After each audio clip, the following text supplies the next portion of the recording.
Someone's smoke alarm? 6 o'clock. 6 o'clock. Ah, The 6 o'clock alarm. 6 o'clock. Sidewalk Fire Department announces that 40-year active member, ex-captain Jay Babcock, has vanished this last alarm. Services are to be announced at a later date. Time now is 1800 hours. Dispatcher number 710 clear. All right, all the trustees are here. Can we rise for the Pledge of Allegiance, please? I pledge allegiance To the flag to the of United the United States States of America and to the republic for which it stands, one nation, under God, indivisible, with liberty and justice for all.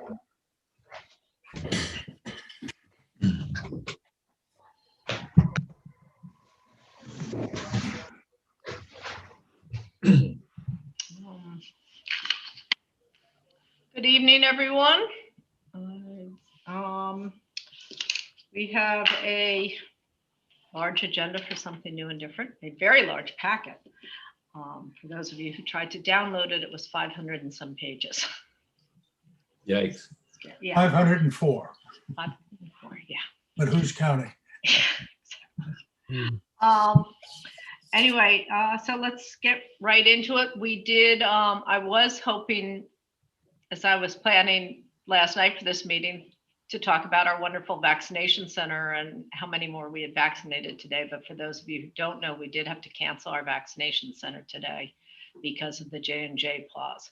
So that's disappointing, but we still have vaccinated over 220 people in the village in the past 2 weeks, the last 2 weeks. And we will be back again next week doing it. And then we will, I believe we have 1, maybe 2 more weeks of new ones, and then we'll be doing the second doses for people. So a huge thanks to White's Pharmacy and Andrew Poster, the pharmacist there, as well as to all of our volunteers, all the medical volunteers, and to the ambulance corps and Deputy Mayor Gardella and everyone who's been there as EMS, and to the American Legion. So it's been a great success, and I hope that some of you on here have had a chance to partake. And if not there, somewhere else, because vaccinations are the key to reopening.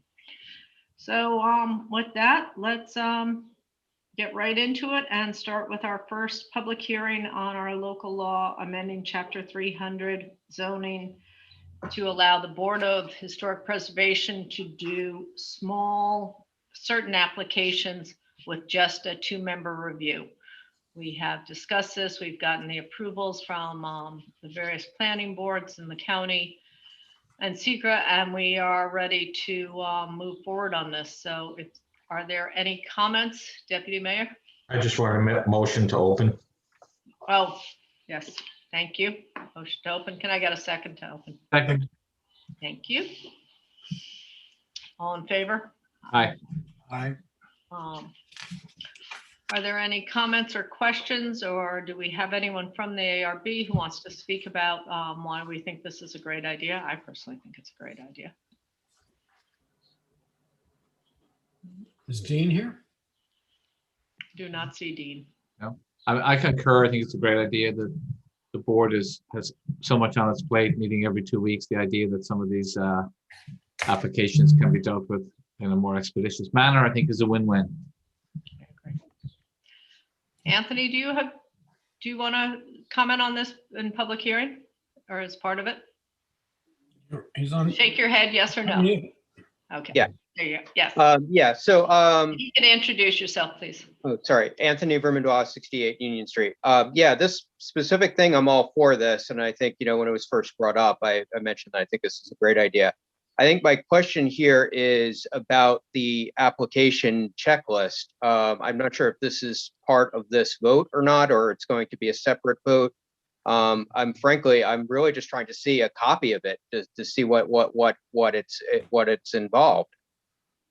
Okay, that is not part of this vote, but there will be a copy posted, I believe, tomorrow. And I thought that we had suggested that you and Trustee Plum, who's really spearheading it, catch up at some point if you have specific questions.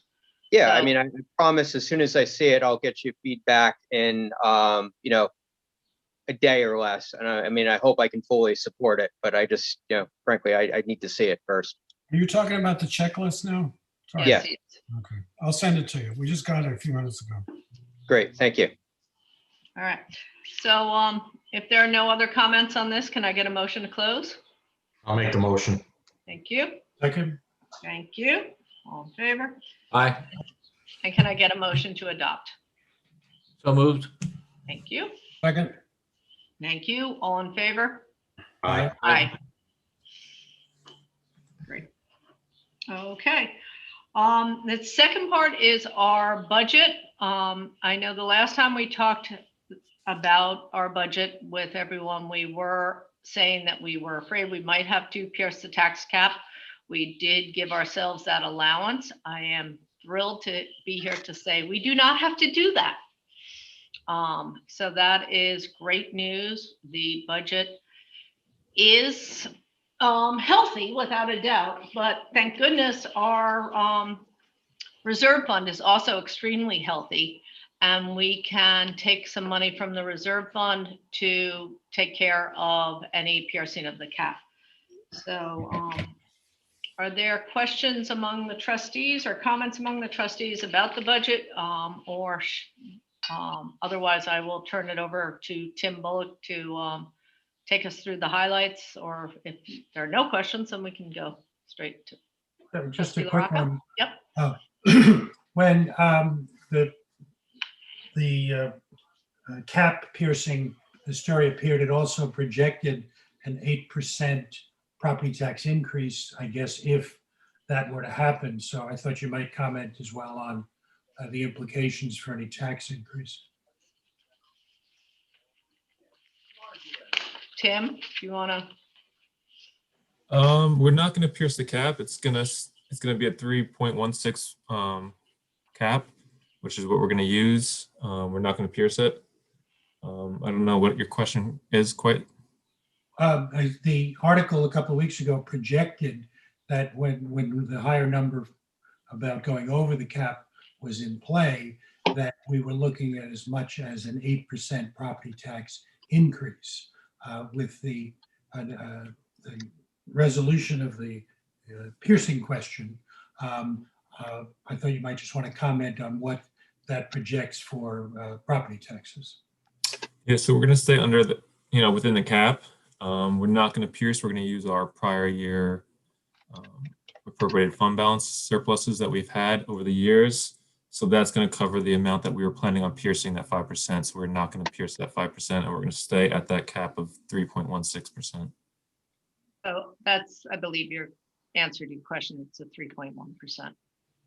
Is the That's property already, tax, we're looking at then a 3.1% property tax increase? Yes, over the prior year. yes. That's what I wanted to get out there. Thank you. Do we have any other questions from the board? Okay. Do we have any questions from any viewers?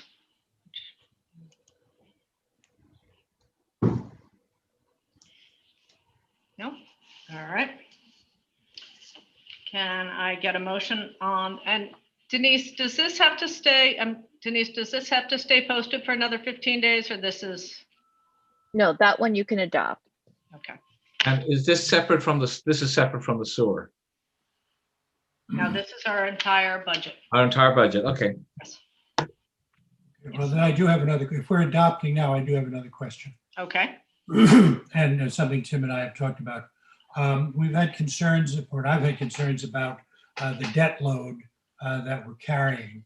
The total indebtedness of the village at over $6 million. And at one point in the early going on the budget projections, it looked like a substantial increase to the debt service, the amount of money interest we would pay to service that debt. But that has also eased. I wonder if you would describe that. Yes, so we're planning on increasing the debt service 400,000. We're going to begin paying payments towards the Long Wharf project bond, but instead we are going to defer, and we're just paying an interest on that for 1 year, and then we're going to wait until we get our state grant monies so that we have a lower bond payment towards them using that grant monies.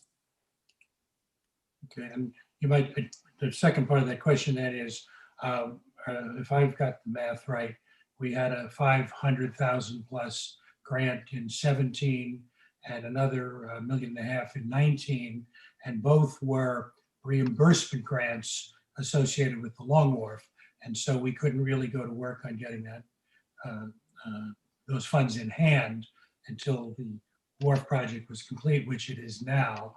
And so when that money comes, I presume it will be exclusively related to the Long Wharf, and in particular, the reduction of the debt load we took on for the Long Wharf, which would cut that debt associated with that project at least in half. So it's a very substantial grant, a pair of grants, when it actually gets here. And we have, just to give you an update, all of the paperwork and everything is filed on the 550 grant, and we should be seeing that relatively soon, I would hope. The 1.5 million, we are finishing up the paperwork right now. We've just been back in touch with the people who are in charge of that grant, and we are, as I say, finishing up that paperwork and going to be hopefully finalizing that within the next 30 to 45 days. Right, thank you. Mayor, may I ask a question? This is Terry Diat from North Haven. Sure, Terry. Trustee from North Haven. So we were wanting to understand the increase in the fire and ambulance that's being allocated to North Haven for the upcoming budget year. Yes. So I can answer that. So we did is we hired, as you know, Sag Harbor is the only corps on the east end that only has one paid full-time employee, which is our paramedic, which works during the day, a 12-hour shift from 6 a.m. to 6 p.m. And then our volunteers work night squads from 8 at night till 6 in the morning, which I am currently on squad.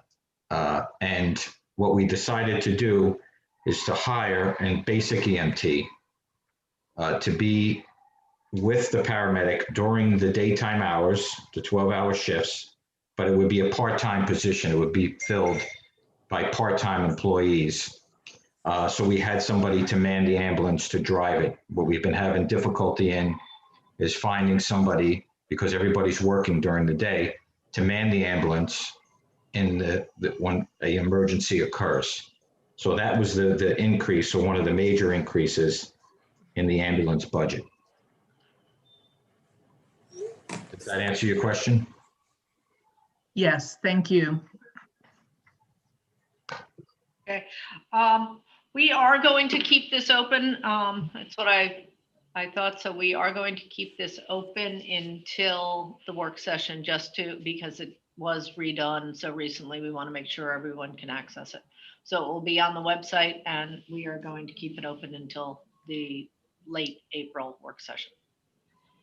But if there are any other questions, we're happy to take them now. Okay. All right. So can I get a motion to hold until the work session, please? So moved. Thank you. All in favor? Aye. Beth, Bob was the second, if you didn't see I that. saw that. Thank you, Mayor. Thank you. All right, so into local laws continued public hearing. A local law to modify the Village Code, Chapter 300, to update existing lighting regulations to ensure continued and improved compliance with dark sky recommendations. given Monday starts Dark Sky Week, I think this is a great bill to have on the agenda.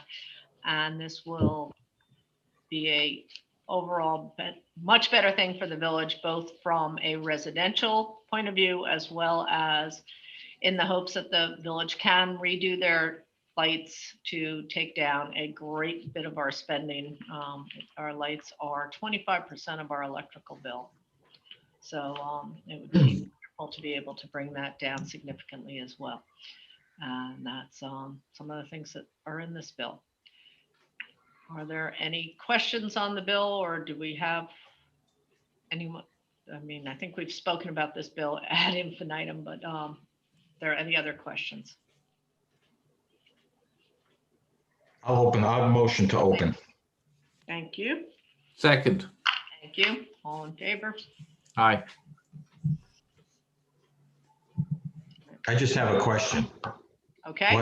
What was the motivation to do this bill? I'm just curious as to have we had problems with lighting and people that are just curious if there's been complaints from the residents about lights being too bright. Just curious as to why we decided to put this local law or to update this. I think it was two reasons, really. One is there are better lights out there now to be able to get a darker sky. There are more rules. We do have good dark sky laws already, but this is updating it with the latest technology. But we also, as we see more and more people lighting their trees and doing more landscape lighting, it becomes more intrusive to their neighbors. And our lots are small here in Sag Harbor. We don't have big 2-3 acre properties that you can have your lit up trees where your neighbors are not affected by it. When you have a light in your trees, your neighbors' bedrooms are lit up as well. So this is a way to make sure that the lights face down, and it's again just taking what exists already and updating it to the latest technology.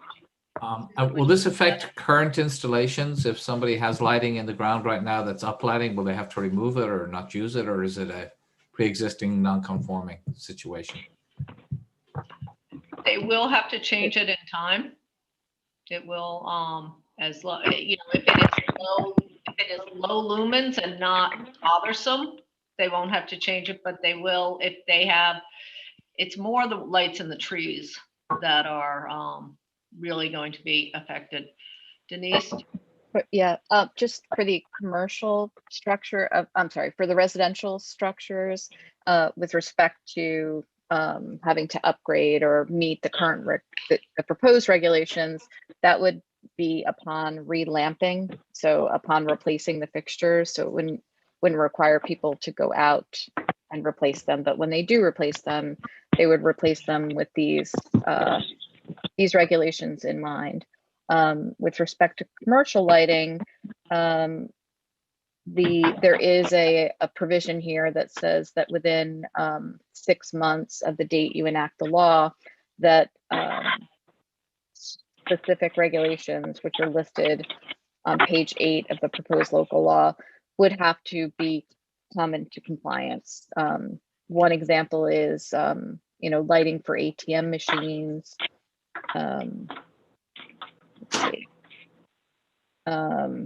Having mercury vapor light fixtures, they would have to be removed if they're outdoors. So there are a few in section G2, a few situations where you would need to come into compliance, even if you weren't intending on replacing it.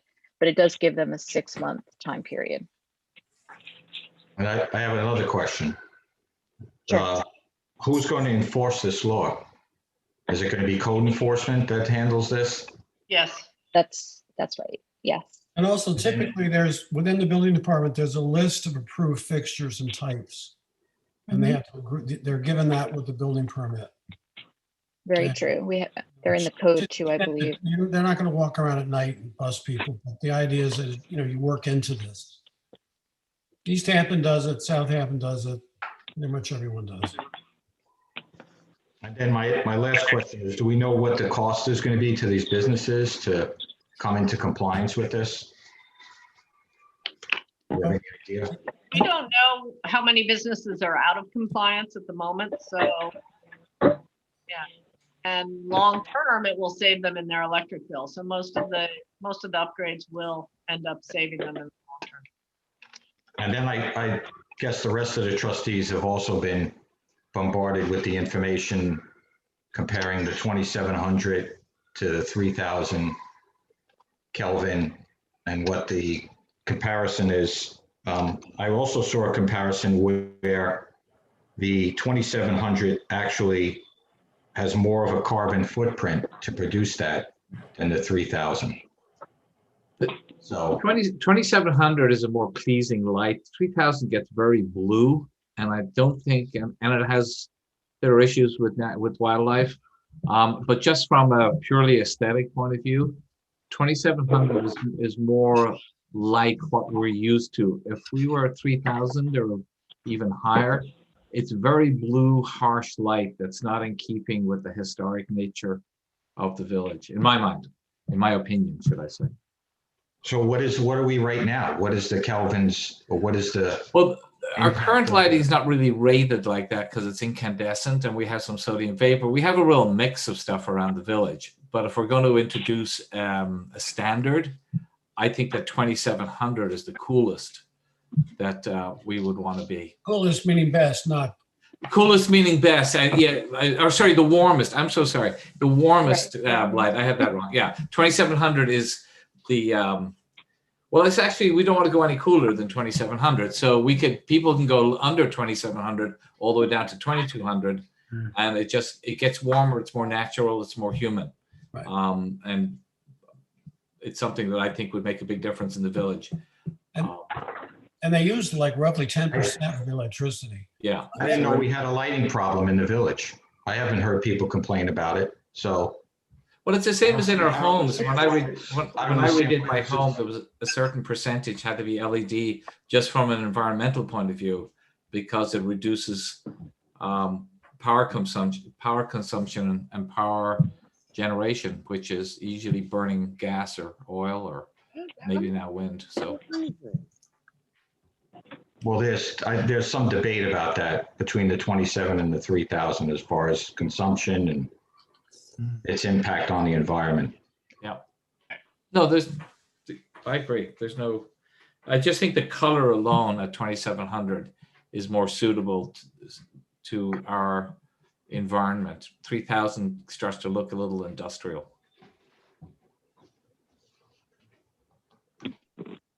Production costs of the fixtures themselves or long-term electric usage, Tom? I believe you're using less electricity, believe it or not, for the 3,000 Kelvin, and it has a lower carbon footprint than the 2,700. That's how it was explained to me. Yes, because street lights have to be a certain brightness, I believe it, the 3,000 gets it there faster, easier. But this is not, if we decide to go ahead with the street lights for the climate smart community and part of that, we will start the discussion all over again for that. But this is for an overall commercial and residential bill to, again, just get us to a point where we're using the latest technology and we are keeping the light focused on what the light needs to be focused on, rather than just into the sky and into the ether.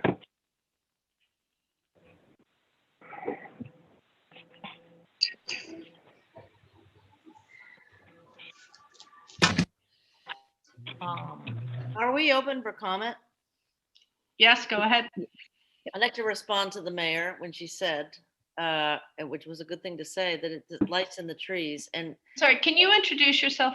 yes, I'm sorry, Rebecca Young, Sag Harbor Hills, lived here since the 90s. There have been a lot of complaints. One I will say, it was mine. It's not just the lights in the trees, it is the landscaping lights that when they're on, they shine into the bedroom, such as into your bed. And then it's some of them are vacationers and then they go back to New York and they're on 24/7. And so and then what makes me say something is that the following comment, how is this patrolled? So it's like the leaf blowing thing. You have to call your neighbor. You have to make a call that might create a problem with your neighbors. It seemingly, well, certainly the leaf blowing thing, not enforced.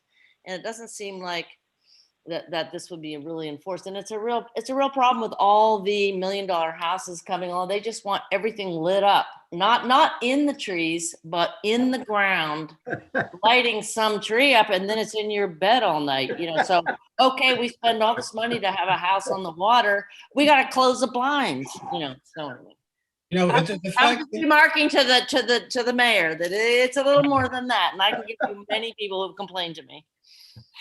fortunately, light bulbs wear out, and if you go to the hardware store, When they replace one, they replace them all. That's how they do it. right? But if try to go buy a conventional 100-watt light bulb, you'll find it kind of difficult. They're really being phased out. I happen to have a box here. It's a 100-watt LED, and it uses 14.5 watts versus 100 watts for an incandescent lamp. That's why. Well, that's a really good point, and I hope you're right.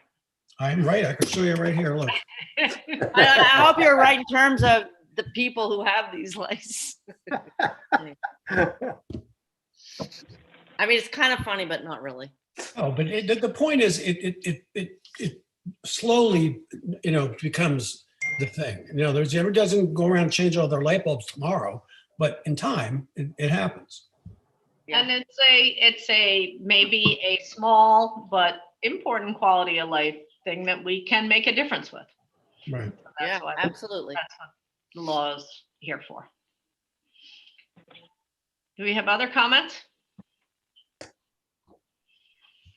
All right. Can I get a motion to close? So move.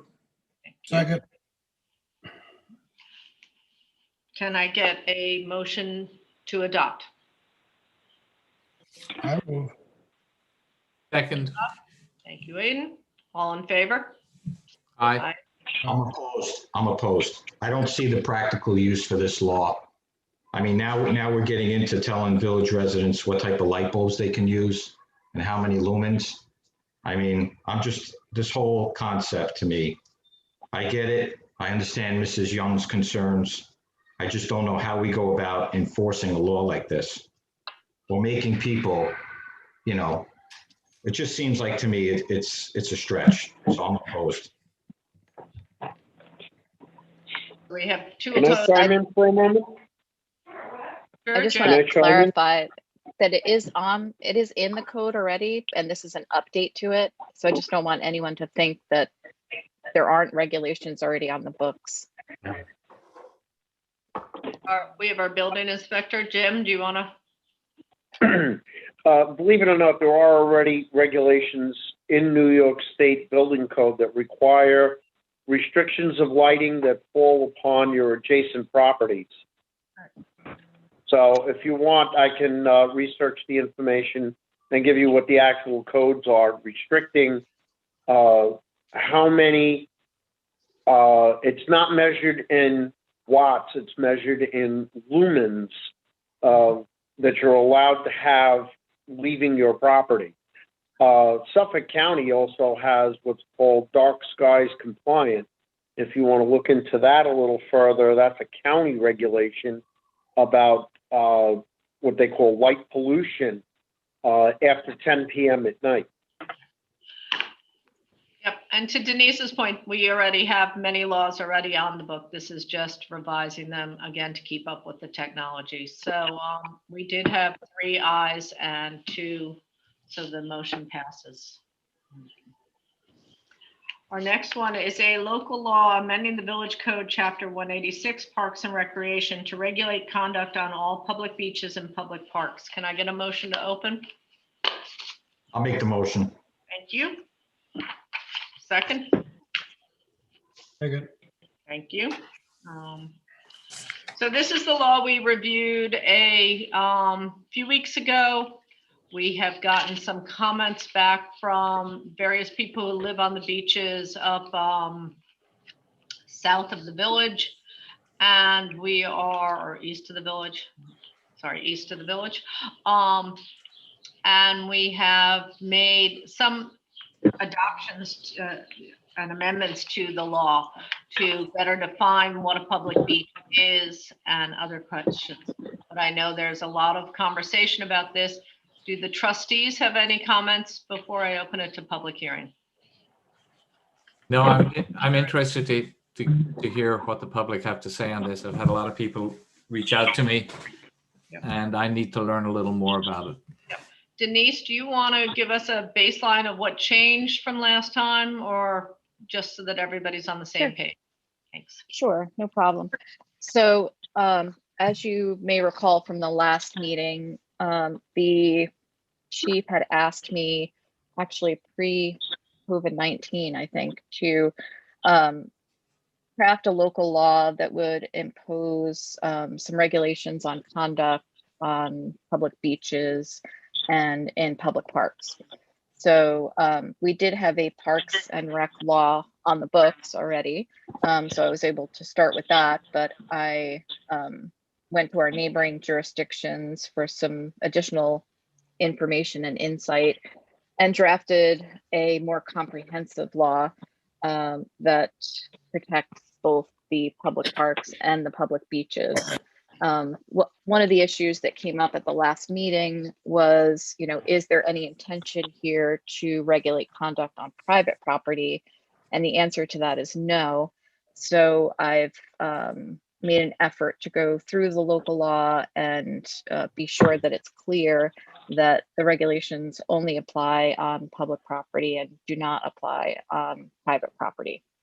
There is a slight nuance in the definition. The way we've defined it is broadly, it's parks and beaches that are owned by the Village of Sag Harbor, but we also have to provide for the parks that are owned by Southampton and East Hampton towns that we happen to manage. So you'll see that it says parks and beaches that are owned by the village, but may also be owned by another municipality that we happen to manage for them, so that conduct in those parks would be regulated by this law as well. So really the only changes in the local law are just to clarify that concern regarding private versus public property, and just trying to tease out and make sure that all the definitions are as clear as possible. Okay, thank you. Sure. Do we have comments? John Parker, do you want to, I know you worked along with Denise. Do you want to say something on this? Sure. I don't know what my video is not on, I think, but yeah, I originally had some questions. Just introduce yourself first, please. It's John Parker, 33 Shaw Road. It's 3 houses to the east of Havens Beach. So I do have concerns about anything that goes on there. Originally, I had some concerns with the first version because I thought it was unclear whether this was referring just to village-owned property or might refer also to private property. But there've been some corrections that I reviewed yesterday, and I'm fine with it as it exists. I mean, I might word some things a little bit differently, but basically it covers, I think, what it should cover, and makes it clear that it is not intended to regulate private beaches, and it's limited to those beaches that the village either owns or manages by agreement with other municipalities. Great. And let me just add too, because I have seen some of the comments here, and an email from Lisa Dissamores, I hope I'm pronouncing that correctly, which is concerned about the bacteria levels that have been reported by Dr. Gobler, and concerned about the swimming beaches that are to to the east of Havens Beach. And I just wanted to say that bacteria from the Havens Beach ditch, bacteria from Little Northwest Creek have been things that have been concerned for the village, and I know for the mayor and for the village board. And I've worked with them for some time about some of these issues. I talked to the mayor, I believe it was on Thursday or Friday, about Havens Beach. The closest threat to Sag Harbor Hills Beach and Nineveh Beach in terms of their swimming beaches are Little Northwest Creek. And some people may not know that we've had a plan to deal with that, which actually started, I think, Kathleen, the second week you were mayor, when I talked to you about it. And that right now there's a plan to divert the outflow of that creek, so it will no longer be toward the swimming beaches, but instead will be toward the north where it originally pointed, and that should take care of the problem of any bacteria from that. We have some work to do at Havens Beach. There's a lot of reports. I've seen DEC reports going back 15 years. I appreciate you getting into that, but that's really not part of this bill. We really want to keep focused on the beach behavior for here. We will, at the work session at the end of the month, talk more about water quality and talk more about Dr. Gobler's report and some other things. But for this, let's just keep it to the bill itself and the beaches, behavior on the beaches. That's fine. I had seen some comments, and I just wanted to address them while I was. Thank you.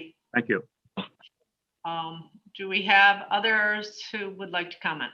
Good afternoon. This is Gregory Cije. I'm a resident of Sag Harbor Village and on the east end in town of the village. I hear Denise saying that there has been adoption of some changes in accordance with comments. I would like to see the changed proposed law posted on the village website so that we can see and review the adopted changes. I'm from Missouri. It's like, show me, please. I would like to see the proposed changes. I'm one of the participants who eagerly will comment since I am a lifelong user of the beaches. In fact, I even took the lifeguard course at Havens Beach when I was a youngster. I wasn't able to pass it because I wasn't strong enough to tread water for 20 minutes just using my legs. However, I think this is of major concern to all the taxpayers in the village, and we respectfully ask for a revision as Denise drafted to be put on the village board so we can see it and then discuss it. Give us time to write in comments, written comments, and then hold a further meeting on that proposed law on beach behavior and what is defined as strictly in the narrow sense, what is a public beach and what is not a public beach. Thank you. Okay, thank you.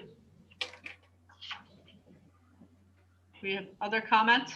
Yes, good evening. My name is Marvin Colson, and I'm a homeowner in Sag Harbor Hills. And I echo what Gregory Cije made reference to in regards to requesting that the revisions be published on the town website, which would give an opportunity for all those to review it. Okay.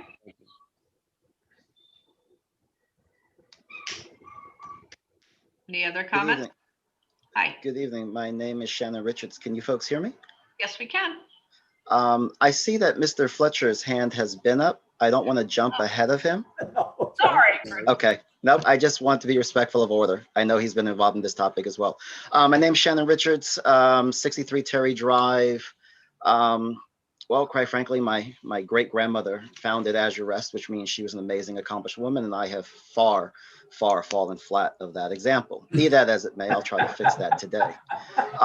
My concern is simply this, and I will start with my request to the village and then try to briefly justify that request. I'm hoping that the honored mayor and the honored trustees will consider deferring voting on this for one more month, which would allow, as the mayor has just indicated, I'm going to work backwards, to take up the issue, if I quote correctly, of the recent water quality report later this month.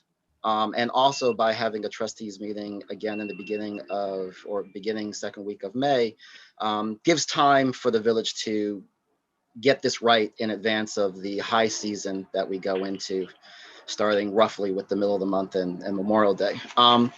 My concern is simply this, referring to the report that was just released, just a couple things in relation to the current revision. The current revision of this law on 11, number 1, animals on the beach, no person shall ride, walk, or otherwise between certain dates. And it says that this shall not include the meadow area of Havens Beach situated landward of the beach where beach grass where the dogs are permitted, subject to the regulations set forth in Havens. Now, we do know that there is the meadow area that is to the east of Havens Beach where the carnival sets up. Essentially, it's to the south of where the sailboat school keeps their sailboats. I don't know if it's an official village dog run at this point or if it's not an official dog run, but in all practical use, it seems to be. In conjunction with the current water quality report, I would like to draw your attention to sections page 29 to 34 and pages 41 through 47. I will give you time to look at them on your own. I won't waste time today, except for to say that they clearly seem to indicate that dog waste, specifically dog feces, it's the last time I'll say that, is the highest contributor to the contaminants that are flowing into testing sites 1 and 2, right there off of Havens. There's even a section that reports maybe putting up warnings about safety of sunbathing and swimming, blue-green water flow through and all the rest of it. On page 41, I'm sorry, on page 44, it even shows an original picture of the sign entering Havens Beach area that clearly says no dogs on the beach at Havens. And I think that speaks to my goal, and I am a dog owner and lover and have walked my dog along the Sag Harbor Bay Beach below the mean high tide line, and I'm willing to sacrifice that right to improve the quality for both our village that uses Havens and the beachfront communities to the east of Havens. I also think that dog area should be taken into account with regards to these dog regulations. I think the village will hopefully come to the conclusion that 2 things make sense. One is simply restricting all dog activity on village beaches between the high seasons of May 15th to September 15th. Let's take the contaminants away from the water and improve the water quality when presumably it's most being used for everyone, since Havens is the public beach for our village. Secondly, that we look to move that dog area away from where it is clearly contributing to contaminants in the bay, which aligns with my goal of hoping to see the village suspend dog activity during the high season, such that maybe we can affect 2 positive accomplishments with 1 fell act. Happy to go on if there are questions, but I'm hoping that conveys the gist of what I think the village might be well suited in considering. Thank you, Mr. Richards. Thank you. Mr. Fletcher, I apologize. No, I didn't even actually raise my hand. I guess I'm going to have to say something, so I will. I want to start off with, I'll make this as short as possible. I do want to thank the board sincerely and Denise for taking the effort to rework the revision on this law currently as they've written.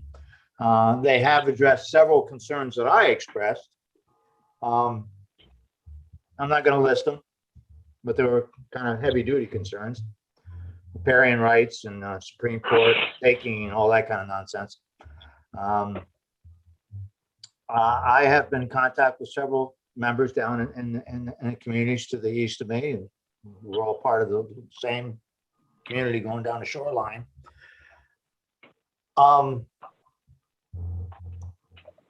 Lisa mentioned 4 things that, and this is kind of nebulous because it's still, well, let me start here. No, not start here. Let's add to this. I forget who mentioned it, that it would be nice to allow this to be published on the website, and one more go around for everybody to add stuff.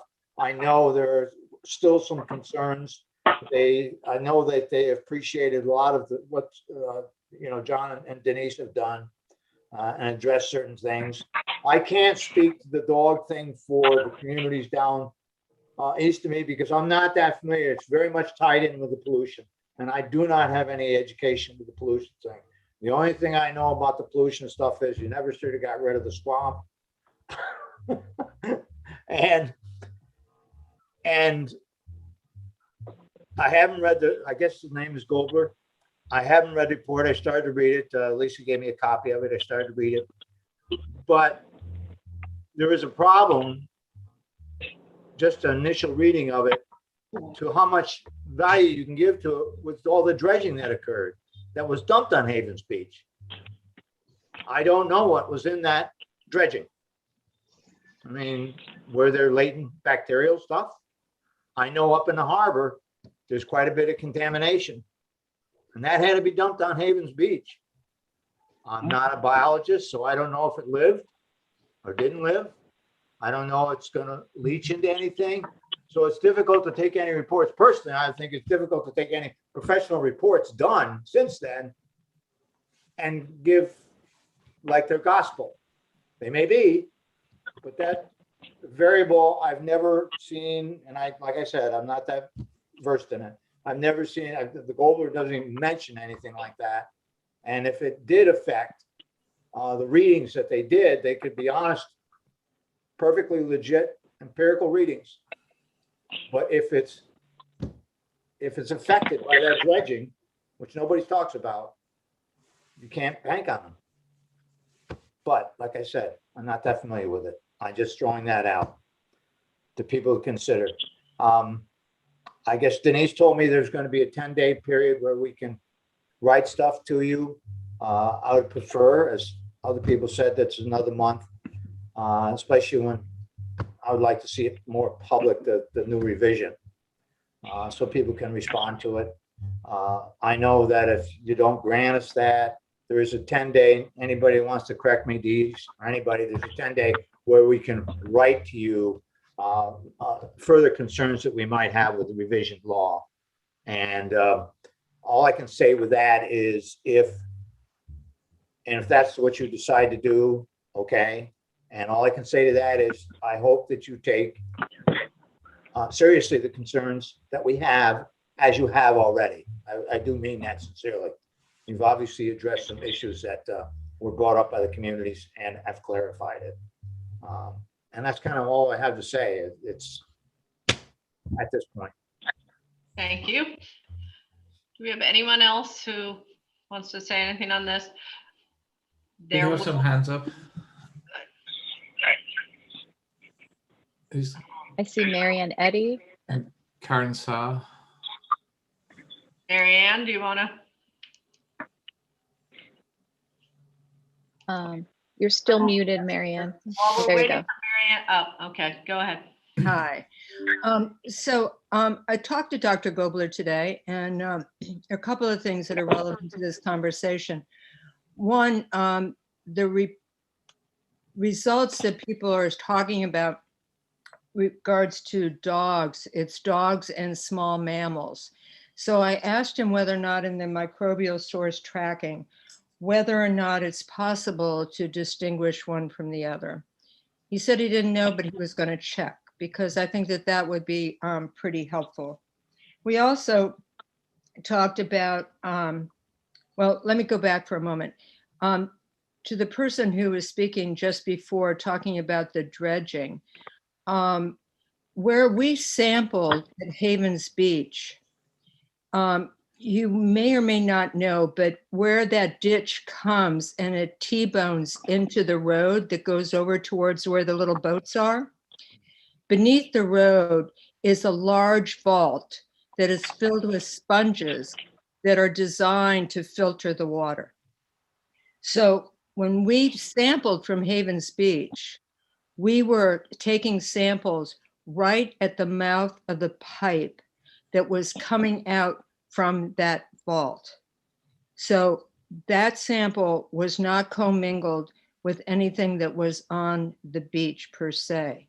We had a second site that was 500 feet, I believe it was 500 feet. Anyway, it was a good distance. It was 500 feet, yeah.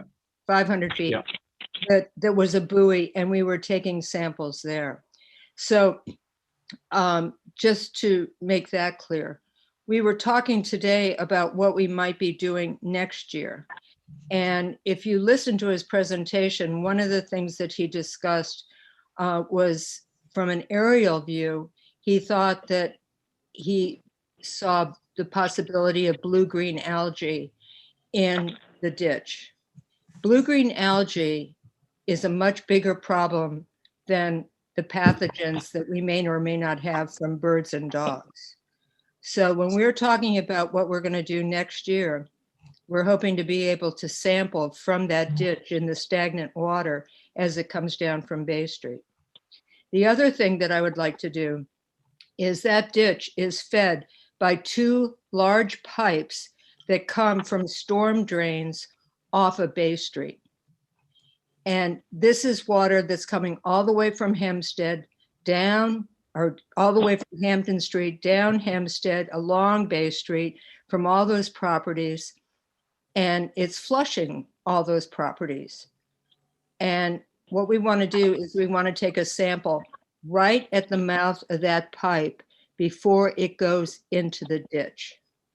So we want to be able to find out whether or not the contamination, the pollution is coming actually from that Havens Beach per se environment, or whether or not it's coming from the south and further up that little sub watershed. Just FYI. Yeah. And it's worth noting, Marianne, that the samples at the 500-foot buoy were very clear. They were very clear.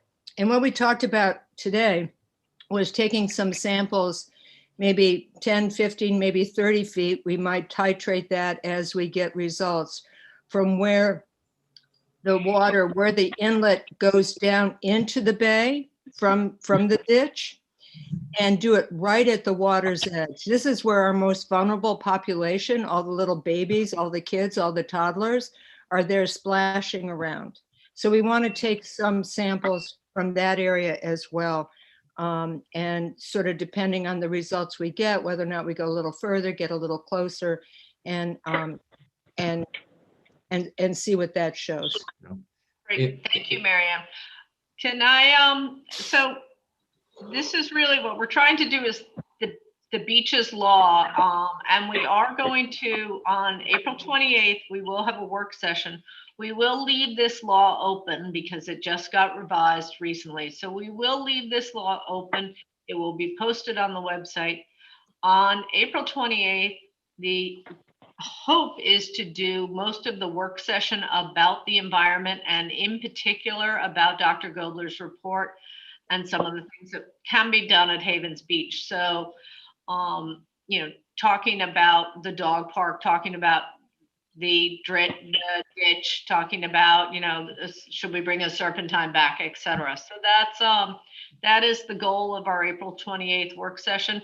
But at the moment, what we would hope is that we can take written comments on this law and then be able to discuss those comments at that April 28th. Mary, there are 2 more hands up out there. One has been up for quite a while, is Ms. Karen Saab. Excuse me if I mispronounce your name. Okay, Karen, go ahead. Hi, thank you so much. Nope, that is perfect. It's Thank you. I'm a resident of Sag Harbor Hills along with my husband, and I would just like to echo and and sort of put out for the consideration of the trustees and of course, you know, Denise also, that there should really be a prohibition on dogs during sort of the high season, as opposed to just the hours. I am a dog lover. We have a dog that I love very much. He's the cutest, the best dog ever.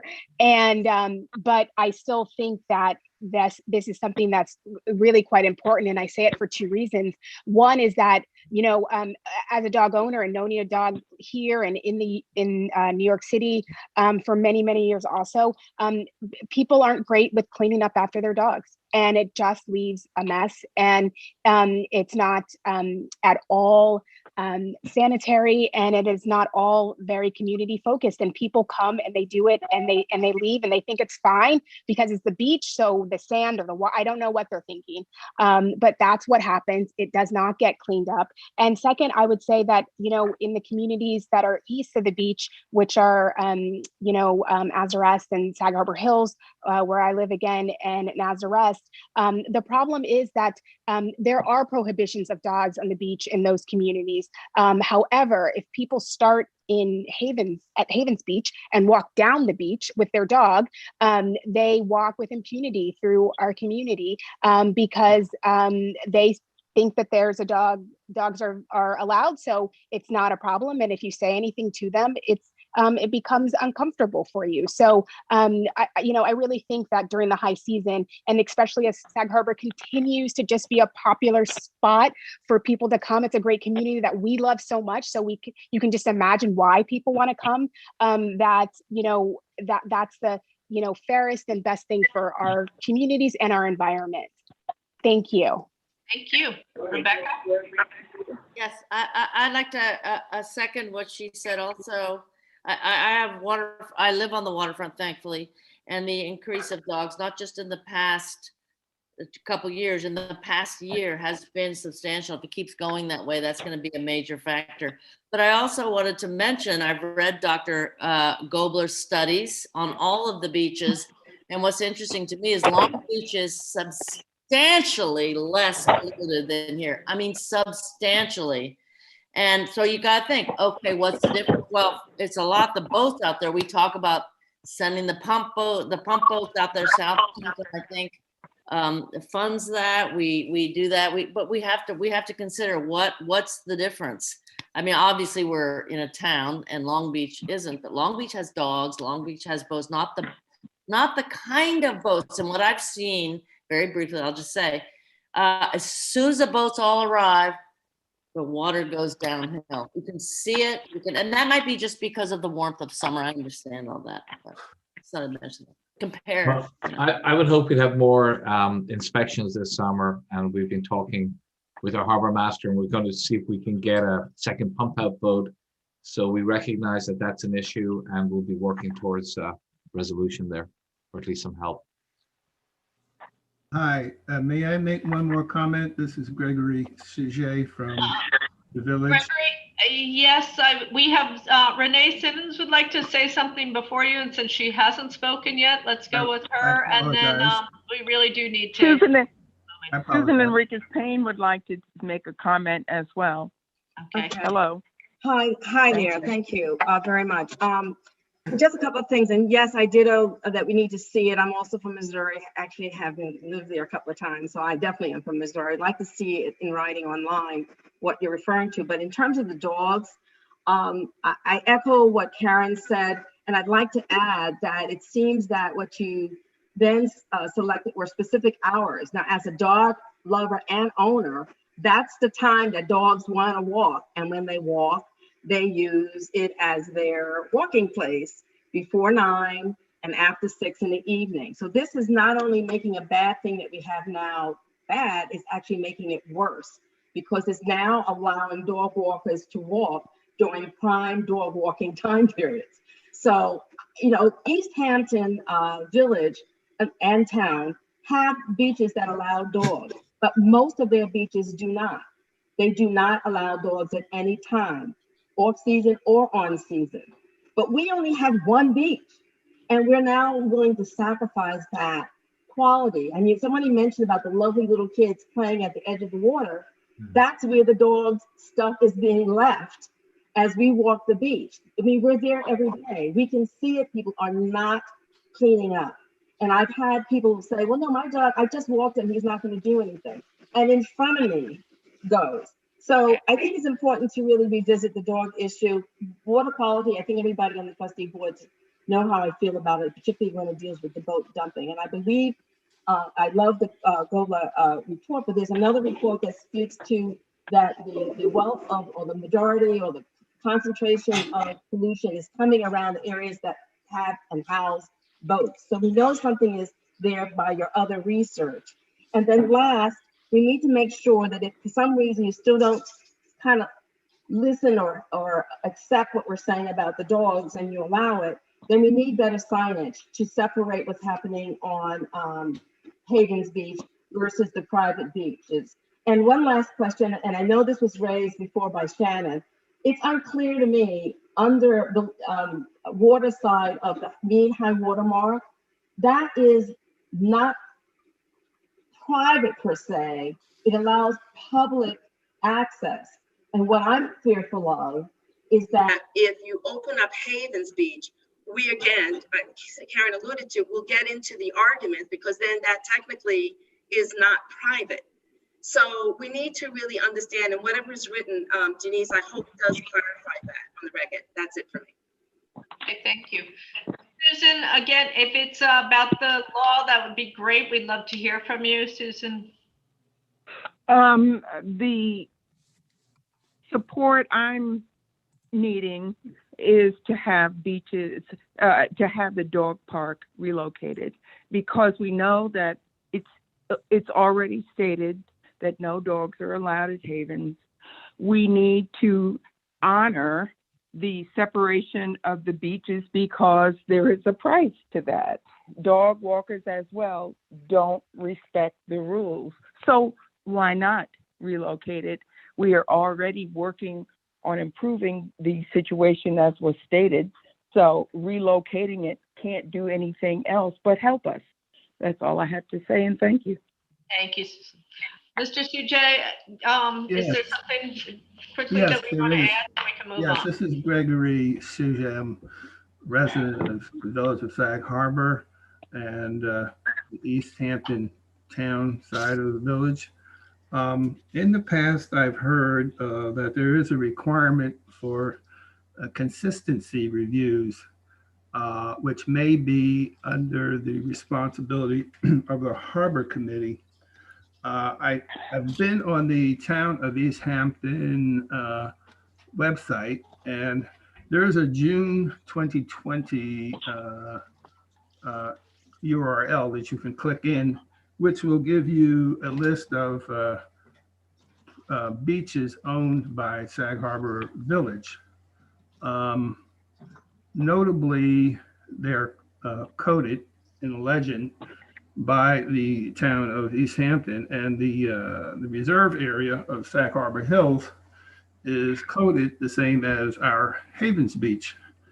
My question is, should there be a consistency review between this local code 186 Parks and Recreation with the proposed upcoming local waterfront revitalization plan update in terms of the impression, and I mean the impression that is left in the minds of the general public as to what areas, excuse me, are coded as open space and recreation without any information regarding beach ownership or control by the village.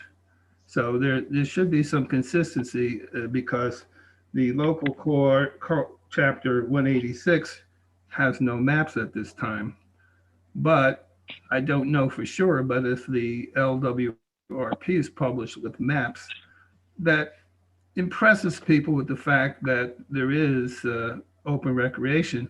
There's no information regarding how you access it, if there is in fact any access. All right, thank you. Can you, if you would send that URL that you're talking about to both myself and to Denise, we'll follow up on that and review it in the LWRP. I think we can safely move on now. I appreciate everybody's comments. Please join us on April 28th, where we have a lot more of this conversation in regards to the dog park and the water quality and everything else. But hopefully also by that time we can have additional comments if we're going to have more comments to this law, and we can keep it moving, because we do definitely want this law in place for summer before too many people are here. So can I get a motion to close and table? Table. I'll make the motion to table. Thank you. Second. Thank you. All in favor? Aye. The next the next law is a local law to modify the definition of structure in chapter 300 to clarify that a commercial property access drives constituent coverage for the purpose of calculating total lot coverage on the property. Again, this law was brought up last week, or last session, and Denise, the only change is that Yes, I've placed in the law an exemption for applications that are currently pending before the planning board that might be affected by this revision. They will be exempt from the local law. Okay, great. Kay Lawson, who's our chair of the planning committee, do you want to say anything about this law, or do you want to add anything, or? I think it's pretty self-explanatory. Certainly, if there's any questions, Denise and I can talk about it, but I think it's fair to exempt that current application. But I also think this is a good kind of policy going forward to change the law. Wonderful, thank you. Do we have any comments on? Yes, this is Stephen Leffler, 68 Whitney Road, Sag Harbor. Okay. Good evening. I firmly object to this law. I do not believe that, I really do not understand what the intention is of the law or what good is going to be gleaned from adopting it. Is there anyone that can speak to that, the reasoning behind this legislation? Mr. Loeffler, just FYI, for purposes of the public hearing, it's really not a back and forth discussion between you and the board. It's an opportunity for you to provide your comments to them. And with respect to the intent of the law, we have written that in the body of the local law itself. I can summarize what that says if you'd like. Okay. It's the planning board has brought to the attention of the village board of trustees that there is a deficiency in the village code in relation to calculating lot coverage for commercial properties. The current definition of structure excludes access driveways, and they are therefore not included within coverage calculation. The board finds that this exclusion was intended for driveways servicing residential homes, but is not appropriate for commercial driveways or parking areas. Accordingly, total lot coverage on commercial properties should be calculated to include both driveways and parking areas on commercial lots. So it's a question of how much of the property is calculated, or how much of the improved property is calculated within lot coverage. And for several years, we've been interpreting it that access driveways should be excluded on both commercial and residential, which can sometimes take up, a significant portion of the property and adds to the coverage of it. So I believe that's where the impetus is for the change in the law. All right. Well, thank you, Denise. I've written a letter to the trustees and to the mayor regarding this. I believe I copied you as well. Yes, thank you. I understand that would be perfectly acceptable if you were to have the definition, excuse me, if you could have the values of the lot coverage the same as they are in those other zoning districts. But when you have such a low lot coverage value for these particular properties, to impose that the access driveways be calculated in the lot coverage is a very, very high, if not impossible bar to get over. And I don't believe it should be adopted. I think it's very discriminatory. I'm sorry, I don't understand what those particular properties you're referring to are. Sorry. Well, in the village business, the lot coverage is 70%. In a residential district, the lot coverage is 25%. So if you're going to calculate now the access driveway of a parking lot to be included in lot coverage, you're going to exceed that 25% by several orders of magnitude. And that just puts a further imposition on the Zoning Board of Appeals, asks them to grant variances that are unlikely to be attained. It's going to, it really doesn't, it doesn't make sense. Deputy Mayor?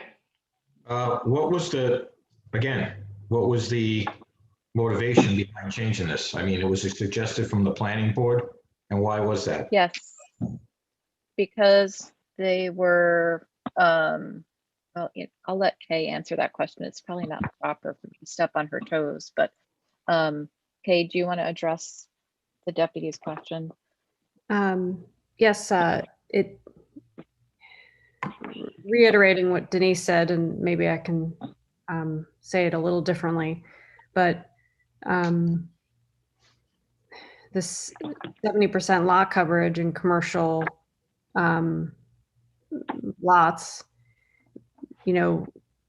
can be, it just becomes like another exception for lot coverage that takes it to a point where the whole lot is covered, when this exemption was really intended for residential lots where the coverage is threshold is lower, to allow those residences to have access driveways and have that not be included in the coverage. For example, in the East Hampton Village, you're allowed to have coverage on your lot for access for the mailman, like a walkway.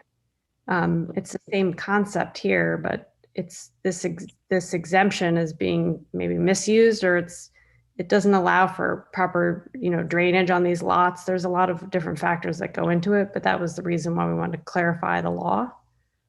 And this is only on commercial property that we're talking about in this case. Correct. Only on commercial property, and specifically what Mr. Loeffler is referencing is commercial property that happens to be in a residential zone. So when you have a non-conforming commercial use in a residential zone, and you're allowed to exclude your access drive, that means that you can increase your coverage pretty significantly.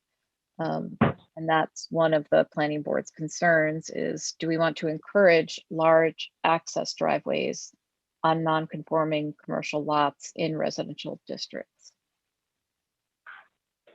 Trustee Corr. Stephen Loeffler again. I just might say something else on those pre-existing non-conforming commercial properties. If it's going to be a commercial property, you're going to have, one of the code requirements is that you provide parking. By you now excluding making this bar so high to get over that you're going to have to exclude the access driveway to your parking, the ability of you to provide parking is remote. So it's contradictory to existing requirements on commercial properties, to say nothing of the ADA requirements, the disability, the handicap spaces that have to be provided. Our planner isn't on the call today, but I think she would probably disagree that you don't have sufficient allowable coverage to improve your property in a way that is, acceptable for commercial use. I don't have those figures in front of me, but it's hard for me to believe that it would be impossible to improve the commercial property in a proper way just because you have to count your driveway as part of your coverage. Well, in all honesty, Denise, 25% lot coverage is impossible to attain with a commercial parking lot. If you have to include that access driveway to the individual stalls, it's impossible. And it's going to, you know, the relief required from the Zoning Board of Appeals is going to be in the stratosphere, and it's going to set precedents, perhaps even for residential lots that aren't commercial and non-conforming.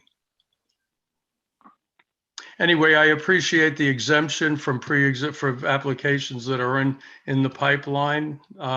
Believe me, I do. However, for other property owners, I do not believe that this is an appropriate law. I think it's contradictory, and it's almost punitive. Thank you, Mr. Loeffler. Trustee Corish. We can't hear you. Property has with it a 75% lot coverage. Is that correct, Denise? I'm sorry, I couldn't hear you. Oh, commercial. Can you hear me now? Yes, I Oh, can. so commercial property is has 75% lot coverage, and that includes parking, buildings, everything else, but currently not the access driveway. Right. That's right. So your access driveway could be as big and as long as you want and paved and not count toward coverage. And we're only talking about commercial lots that exist within residential areas, residential neighborhoods, are all commercial lots. All commercial. So all commercial driveways will be counted towards coverage. Okay, that was just a clarification I needed, because there was a mention of 25% for commercial properties, which confused me. I think Mr. Loeffler was talking about coverage, allowable coverage in residential zones, Right. And not commercial zones. All right. Can I get a motion to close the discussion, please? And do we want to take a vote? Just a question, Mayor. What is our ultimate intention on this matter tonight? That was going to be my next question once we close the discussion. Oh, okay, I'm sorry. I moved to close the hearing then. Right. Great. Thank you. All in favor of closing the hearing? And now, do we want to take a vote on this, or do we want to table it for further discussion?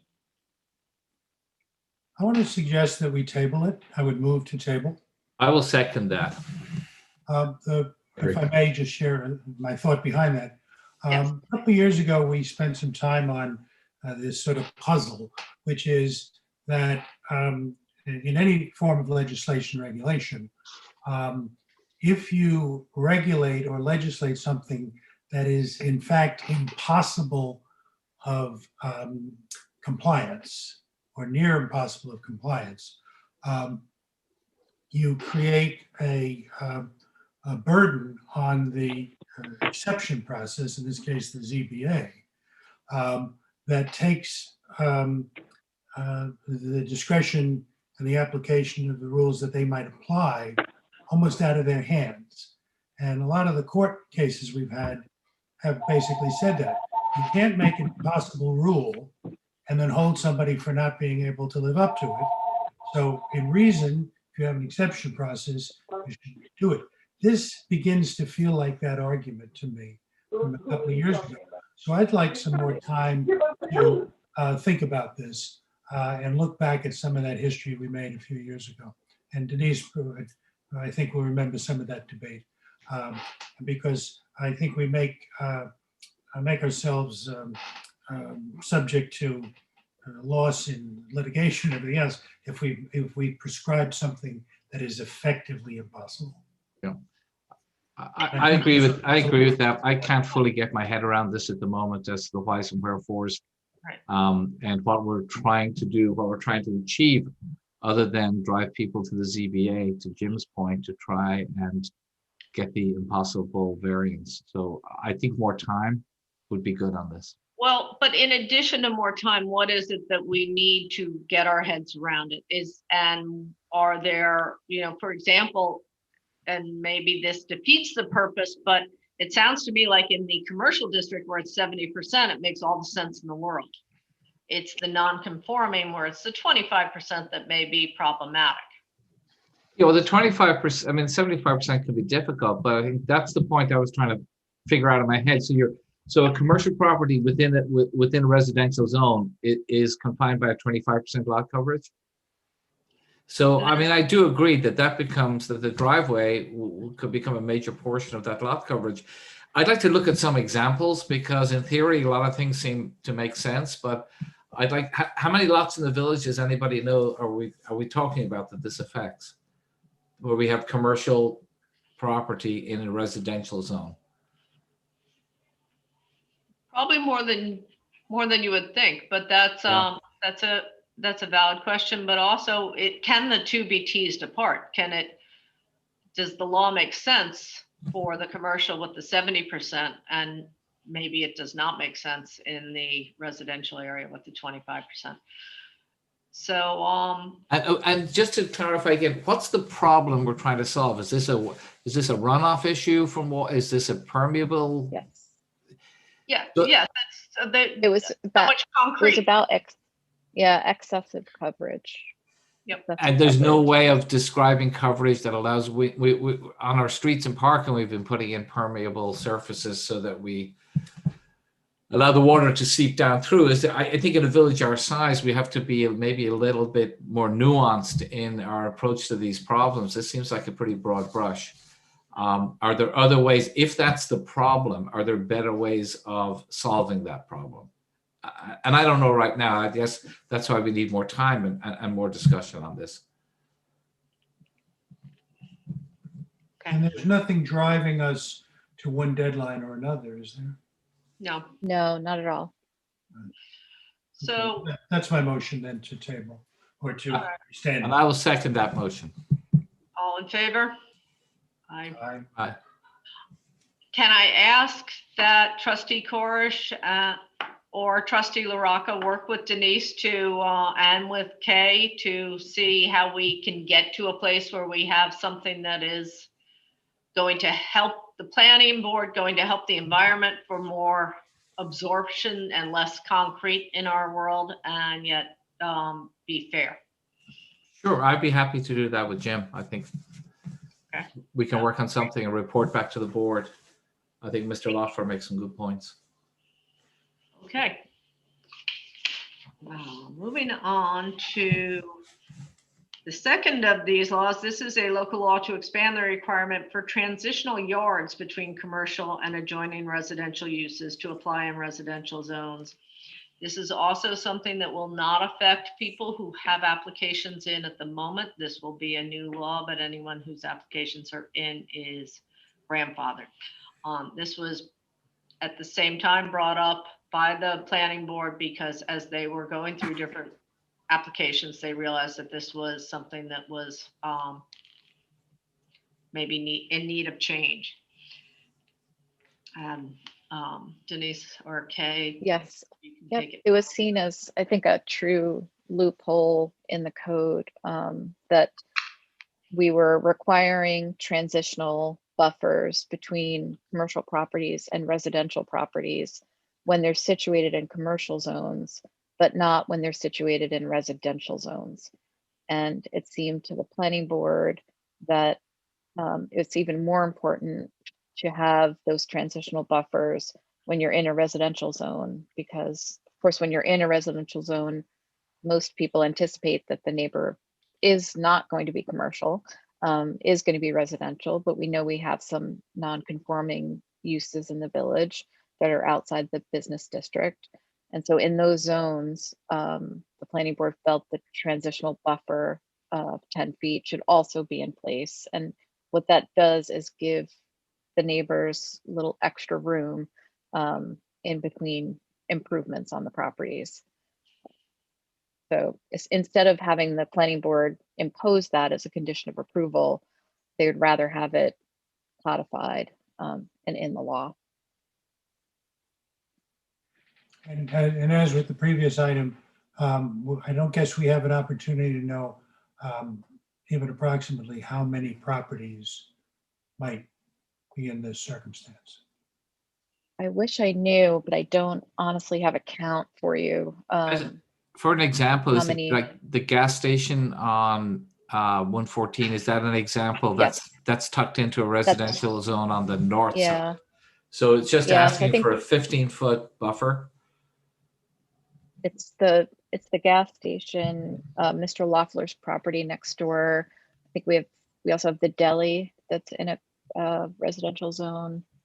I mean, this makes more sense to me as a requirement. I mean, Trying to think, and yes, it just adds an extra, I think, 5 feet. Right, because currently it's separation. Okay.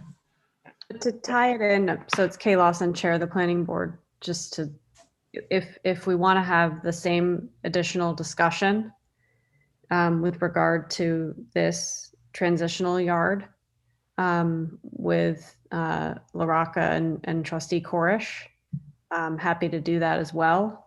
I think it is a little bit more straightforward than the access driveway, but they're similar concepts in the code, and this drive behind correcting it is also similar.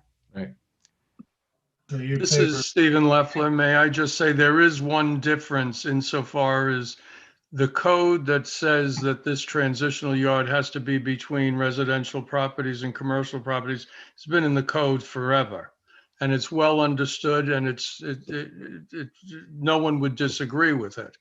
The difference is that when you have a pre-existing non-commercial piece of property in a residential zone or any other zone, it's usually, much like the gas station in my property, cut out. And consequently, you would now need to have these transitional zones on 3 sides of your property. Whereas with the other, if it's one zone leading to another, the most that you're going to have a transitional zone would be on 2 sides of your property, and in all likelihood, only one.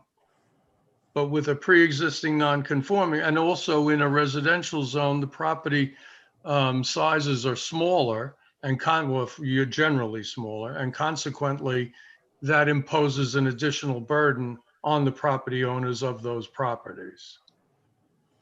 In the past, they've gotten around most of this, or it hasn't really been a big issue because most people have landscaped to the point that the commercial property becomes obscure and not imposing on the neighbors. However, well, actually, that is one of the things that you have to do because the Architectural Review Board insists on it. No. Well, just as a practical concern here is that the reality of the situation is these small non-conforming properties are being redeveloped, and as they're redeveloped, the owner seeks to maximize the use of the lot. And as chair of the planning board, we have to balance that with the fact that it's non-conforming and it's in a residential area, and how do we best manage that growth? And that's where this ties in. But again, happy to revisit details as like a smaller subcommittee to make everyone more comfortable with. I'd like to visit some real life situations in the village so we could stand there, look at it. I mean, it seems to me that the setback is a much easier, it's clearer, more defined issue with very few choices in the solution. It either is or it isn't. Whereas the access driveway, there may be other ways to achieve what it is we want to achieve. So maybe we bundle these together and come back and take it from there. I think that's what Kay is suggesting. If we're going to do a quick work group on the one, let's do them together. Yeah, I think so. Can I get a motion to table, please? So moved. Second. You all in favor? Aye. Aye. Okay. We can now move on to the regular meeting. Can I get a motion to approve the minutes from the regular meeting held on March 9th? Thank Motion. you, Tom. Second. Thank you, Aiden. All in favor? Aye. And I get a motion to approve the minutes from the work session held on March 24th. Thank Motion. you, Tom. Second. Aiden, all in favor? Aye. The treasurer's report. Tim, Motion. oh, Motion. do you want to hear the report? Or do you want to just approve it? I mean, I've read through it, but we can hear it. I mean, Is there anybody who has any questions on the treasurer's report? No. Okay, I'll I take just the want to quickly say, Yes. that I just wanted all department heads to know that by May 11th, we want to have all requisitions in. So keep an eye on your budget and have the spending done. Hopefully by May 11th, we'll have everything in for the year end. Okay. Okay, thank you. I'll second Tom's motion. Thank you. All in favor? Aye. Okay. Discussion items. The Sag Harbor Highway Department is picking up leaves and light brush in the month of April. That's for the entire month. I've already seen a lot of leaves and sticks and everything out there, and that's great. So get them out there. There are limits. If you have any questions, call the village office or look online. I believe, no, I don't remember them off the top of my head. I want to say 3 inches by 8 feet or something. 3 inches by 8 feet. Boy, I'm good. All right. The next is Silly Farm. Silly Farm, for those of you who don't know, is in our village. It is co-owned by the county as well as the town and the village. The county owns 50%, the town of Southampton owns 25%, and the village owns 25%. It was an actual working dairy farm in its day, and there are probably 1 or 2 people on this call who might remember getting milk from Silly Farm. The county and the town and village were approached by Drew Harvey and the Dog Patch Bandits to be a management for this property that has really just sat fallow for much too long. So Drew is here to tell us about it, and we will also get an update on where the county is on moving forward. Drew, welcome. Yes, hello. Can I get the video opened up? You should have access to your, there you go. Hi. Hello, everyone. I'm Drew Harvey, Sag Harbor Village resident, 21 Cove Road. Thank you, Mayor Kathleen, for the introduction. So I added in all of your notes, kind of our proposal for the park, but for the people that don't have it in front of them, I'll just read through that briefly here. So in July of 2000, a 9-acre property known as Silly Farm, which is located in Sag Harbor Village, was jointly acquired by Suffolk County, Town of Southampton, Village of Sag Harbor. The property is located in Sag Harbor Village. It's between Long Island Avenue, West Water Street, and Glover Street. If you've been around long enough, as the mayor said, it was once a part of Coveside Dairy, known as Silly Farm. And there was actually, cows, a bull, totally operating dairy farm throughout the 1900s. So after the purchase was made between these 3 municipalities, a management agreement was supposed to be struck to take on the care of this site. And that never took place. So the property, it's full of debris, it's fallow, it's since been overgrown, but it's still quite a beautiful area, and it was a great purchase by, the county, town, and village. So what the Dog Patch Bandits, which is my nonprofit organization, is proposing to do is take on the management of this site for the county, town, and village. We've been in discussion with the county for about a year at this point. They are, in fact, moving forward with getting an agreement passed over to our nonprofit. But of course, it takes the signing of the village and the town as well for us to actually strike an agreement for what we want to do at the site. So at this point, the county is now meeting with the town about our proposal, which is to implement walking paths on the property. And the county is also discussing with the town implementing a small parking area for the park's use on the property. just to go into what our specific plans are, so you guys get up to date. We're going to clean the site of debris. If you guys have been in the site, there's an old car back there. There's road debris and large items that would not be safe to have in a park setting. So we're going to go in and clear all of that out. Then we're going to implement walking and biking paths. And for these, you should just be thinking Long Pond Greenbelt-esque natural paths with public access points. Along these paths, you might have flora and fauna, signage, basic educational tools, but nothing that would be intrusive to what exists there, no large clearing or anything of that nature. Park manager would be assigned through the Dog Patch Bandits nonprofit to oversee the maintenance of the site.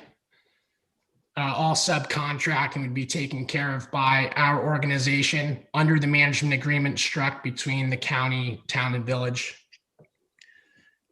We would provide the primary budget for taking care of the property, so there wouldn't be any financial burden for the county, town, or village for the maintenance of this site.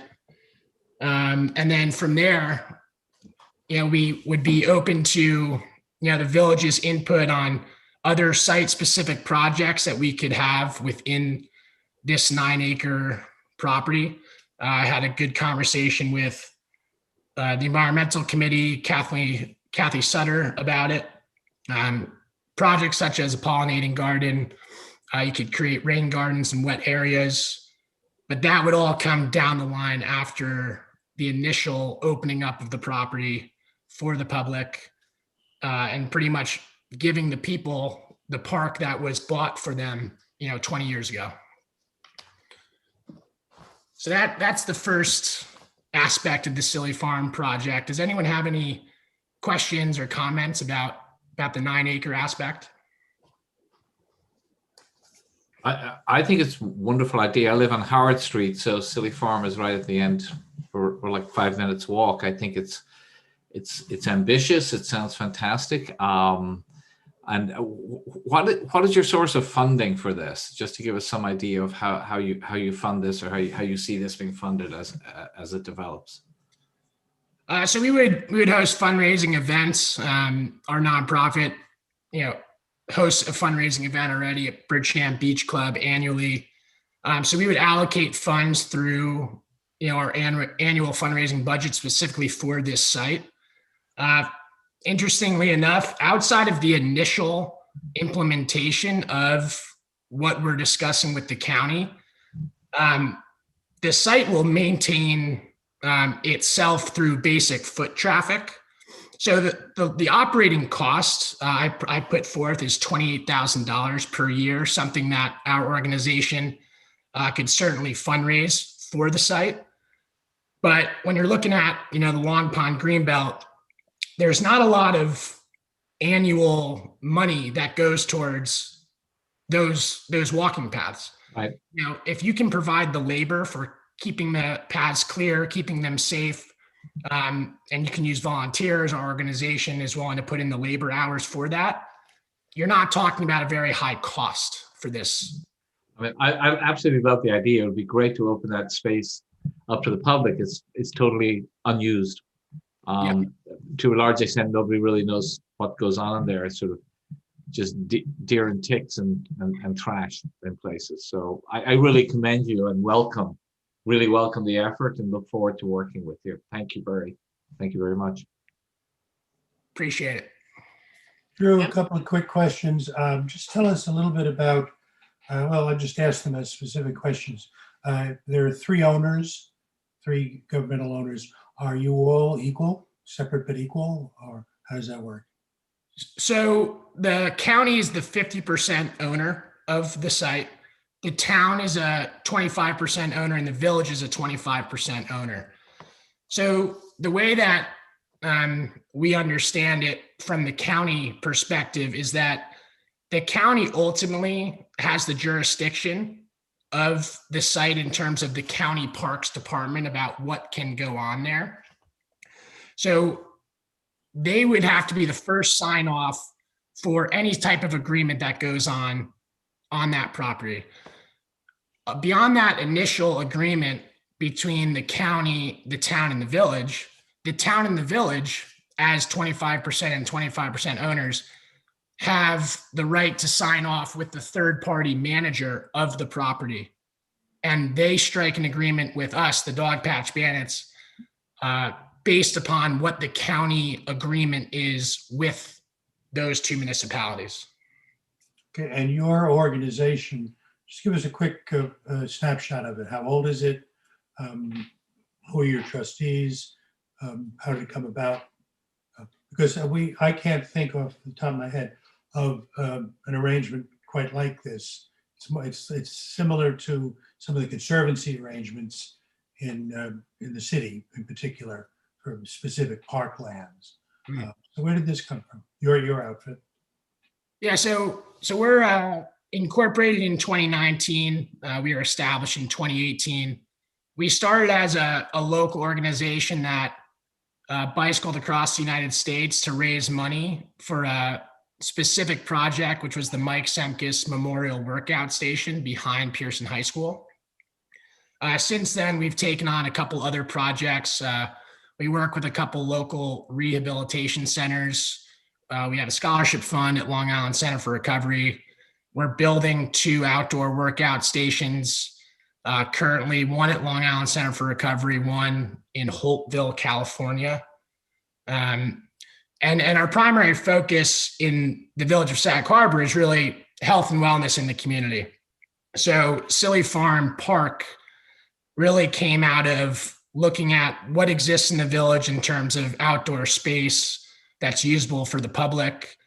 We're based out of here, and we found Silly Farm as being a great opportunity for our nonprofit to get involved with a more long-term project that we could continuously, manage and be a part of for the village. That really pushes what we're trying to do, which is get people outside, get active, and using the natural geography around them. Well, that sounds terrific as a concept, and congratulations on the work you've done. I, for one, haven't wandered around down there in a very long time. Might I call you, or any of my colleagues want to join, to give us a quick tour, put in perspective what you specifically have in mind? I'd really appreciate that. Yeah, absolutely. I can shoot you an email. You can give me a call, or we can set up a time to do that. The mayor and I have walked the site. I've walked the site with Jeff Robinson down at Mashemute Park. So I think seeing the site and having the proposal in front of you, it really starts to click of what we're trying to do. Okay, well, that's certainly they can do it. Let's be in touch. Yeah. There's a massive cleanup at the park on April 24th that's being done by Kevin Martin. Has put a challenge out to the village to come down and help clean up Silly Farm on the 24th. So we can all be down there doing that because he challenged me to be there. So I have one last question, Drew. When you deal with the town, the village, and the county, there's no governing group that meets regularly to oversee Silly Farm. It just has been sitting there fallow with no oversight for a number of years. As we move ahead, would you recommend that there is a group that when you need outreach as to how to communicate and to get everybody on the same page? I think that that might be beneficial, but that's kind of where our organization comes into play. So once this intermunicipal agreement is struck, we become the body that is in consistent contact with the 3 municipalities. So if anything comes up regarding the site, it essentially would come through us, and then we would mitigate that with the various municipalities. And what sort of feedback have you had? Feedback from the county and the town? Yeah, so specifically the county, Bridget Fleming is in 100% support of the project. I've been working closely with Nicholas Gibbons, Emily Laurie, and Richard Martin up at the Suffolk County office. and they're in the Parks Department. They found it rather surprising that there was never a management agreement struck for this property. It was actually the task of the village and the town to get a manager of the property 20 years ago. You know, like many things, it just kind of fell by the wayside. So the county's very supportive of it. The village has been very supportive of it in my conversations with Mayor Kathleen. Obviously, you know, I would love the Board of Trustees support on it. And then the town is working with the county on the initial phase of the agreement, and they're currently scheduling that meeting as per a resolution with their protocol to draft the initial agreement based on the plans that we provided for the county. Great. We had a call, it was well over a year ago, with the county, the town, and the village with Drew about this whole thing. So there have been a few intermunicipality conversations about it. And as Drew says, Bridget is very behind it. Yeah.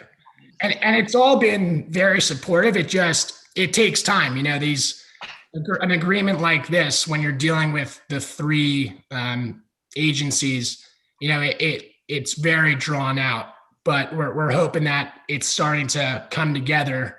And once the county agreement comes down to the village, we would hope that that would be a quick transition for us to get in there and start the work that we want to do. All right.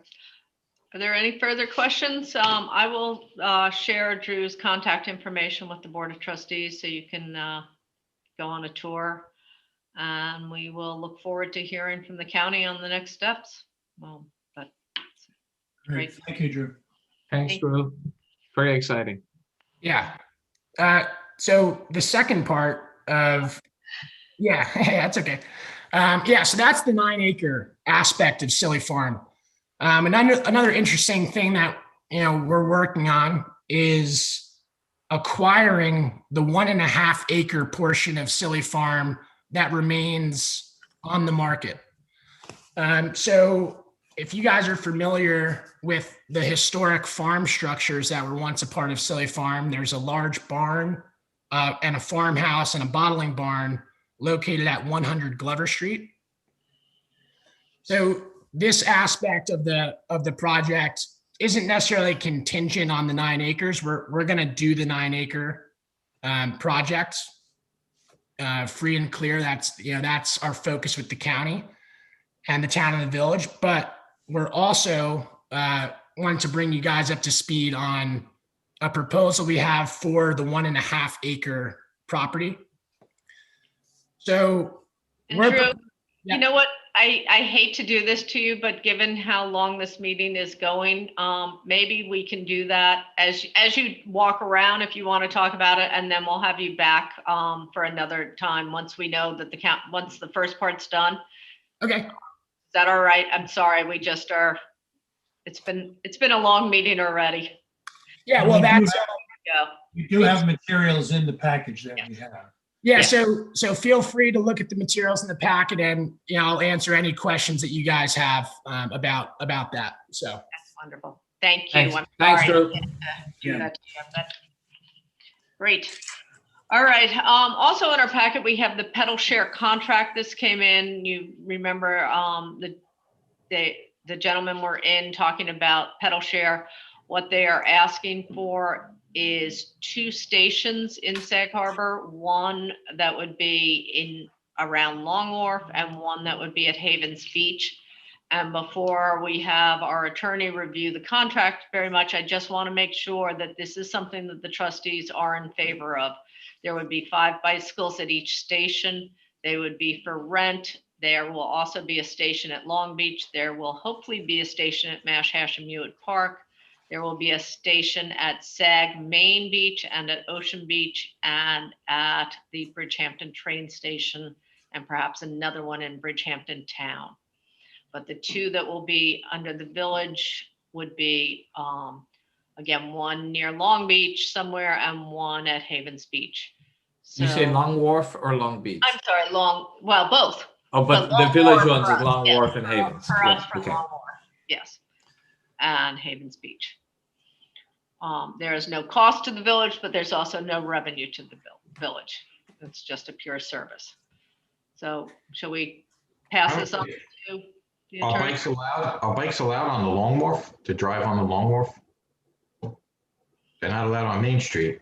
They are not allowed on Main Street. I don't know that they'd be allowed on Long Wharf, and I don't know, one of the things is Long Wharf the right place, or is Marine Park the right place? One side of Marine Park over by, sort of by the Yeah. Harbor Master's office, or there.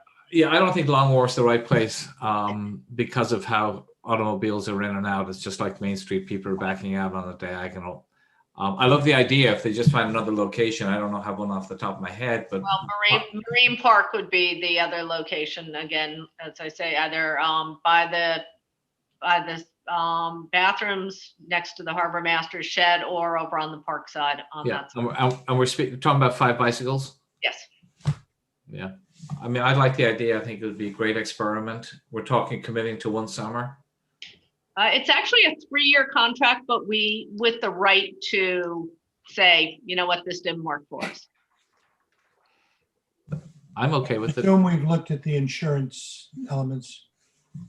That's what, this is, before I, again, had Denise spending a lot of time on it, I wanted to make sure that it was something that the board wanted to do. We had the presentation, but we really didn't have a lot of conversation afterwards.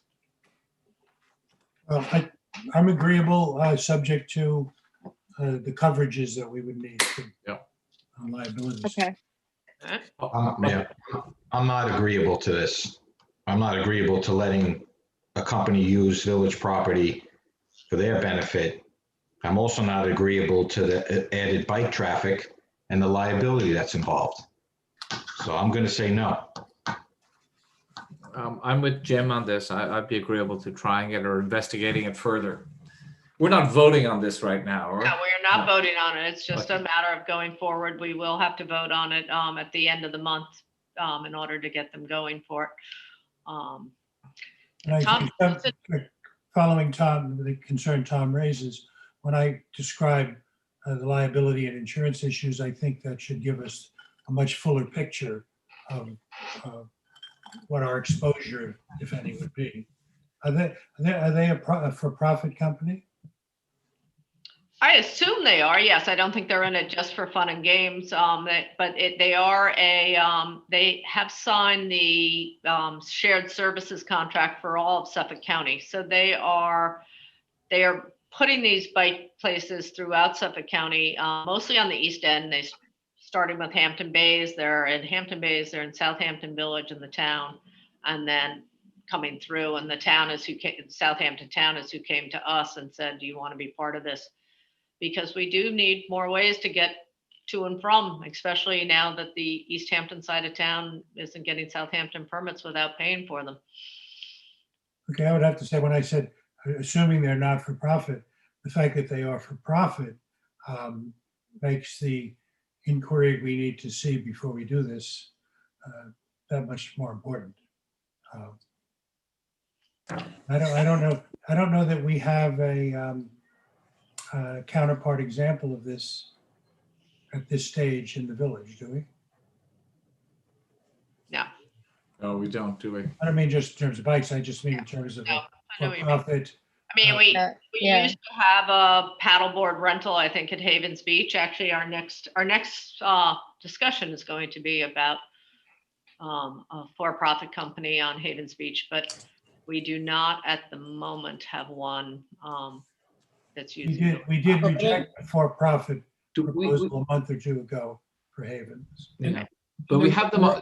We have water uses that are for profit that we allow? Yes, the paddle, not paddleboarding, but the wakeboarding. What's it called? They rent. But they rent. There's income for the village there. They rent slips, and we require them to have, in the case of charter boats, commercial, Coast Guard approved, and all that stuff. Yeah. So I think there's an inquiry to be made here. I don't think in the real world you're going to find necessarily precedent for these things. I mean, it's interesting, but it's not necessarily essential. you know, many municipalities have done this. Citibank in New York, you know, many cities have this, and they are the same idea. Is City Bike a for-profit, or is it a service from city to the city, so to speak? I guess it's the profit aspect of this. I mean, Tom, now that I think about it, raises a really good point that are we setting a precedent here of allowing a for-profit organization use village property, exposing the village to some liability regardless of the insurance? It just needs a little more investigation, and that's what we're going to do. So, but Tom does make a good point. All right, so we will find out more. We'll work on that and we'll get more information from the company. All right, moving on. We have had a request from Nest with us to use a portion of Havens Beach. I do believe there is a rental agreement in this case, but I believe we have someone from Nest with us on the phone, because quite honestly, I don't fully understand this idea. Hi, how are you? Good, how are you, Daniel? Good, nice to meet you, everybody. I have Jessica here as well, my business partner. Hi, how are you? Good. So Danielle, tell us a little bit about what Nest with Us is and what you want to do on Havens Beach, please. Okay, so we started Nest with Us in 2020 because of COVID, and we wanted to promote safe gatherings with intimate, just like having up to 10 people. With Havens Beach, we wanted to use a small portion of the beach on Thursdays for a small gathering up to 4 people, just to have a luxury picnic. Yeah, we're hoping to just, partner with local small communities. We grew up going to Sag Harbor with our families for vacation. So we're hoping to partner with like beaches and small communities that have restaurants and other parts of the town that we can, share with and bring that all to the beach in a safe way, for people to just, have a more luxurious setup. We don't encourage swimming, drinks, anything like that, just sort of like a nice little meal from a local restaurant that we'll provide for them, and some games. We have Scrabble and a bunch of games like that for the beach, and just curate a little bit of, relaxing, safe gathering time for them. And how much do these luxury picnics cost for a group of 4? Or does that depend on It depends on the food, honestly. Like, we're doing it more for just, the networking. We do mostly what we do is larger parties up to 10 in people's private residences and their, their houses or their backyards and on their decks. But for this, we really just want to do little pop-up experiences to get people to know who we are. We're still a really new business and just integrate into the communities. So if they choose lobster rolls from Montauk Lobster, that's going to be different than slices, so one of those situations.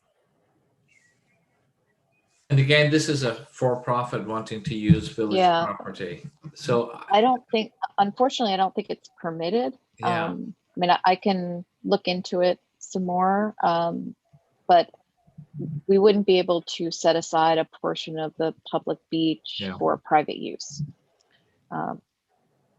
And this is a broader question that we probably need to address just in general, so that we either do or we don't. It seems to me that we don't want to encourage or not allowed to embrace private enterprise on public beaches for profit. So, or anywhere. So I'd have a real difficulty with this. I think it's a lovely idea. Don't get me wrong. It's just that we have to work within the constraints that we always have done.